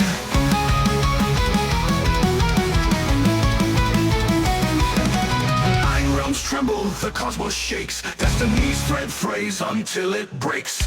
Baldur returns, the purest light. A new dawn rises from the endless night.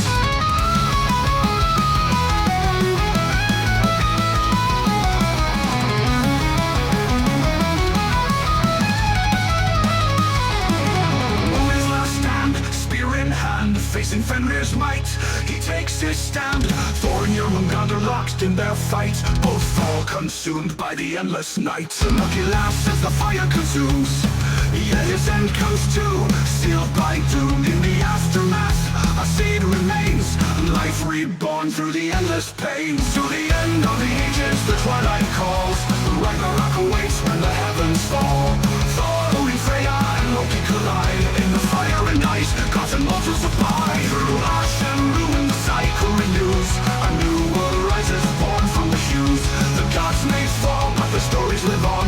In the hearts of the scouts, their legacy strong.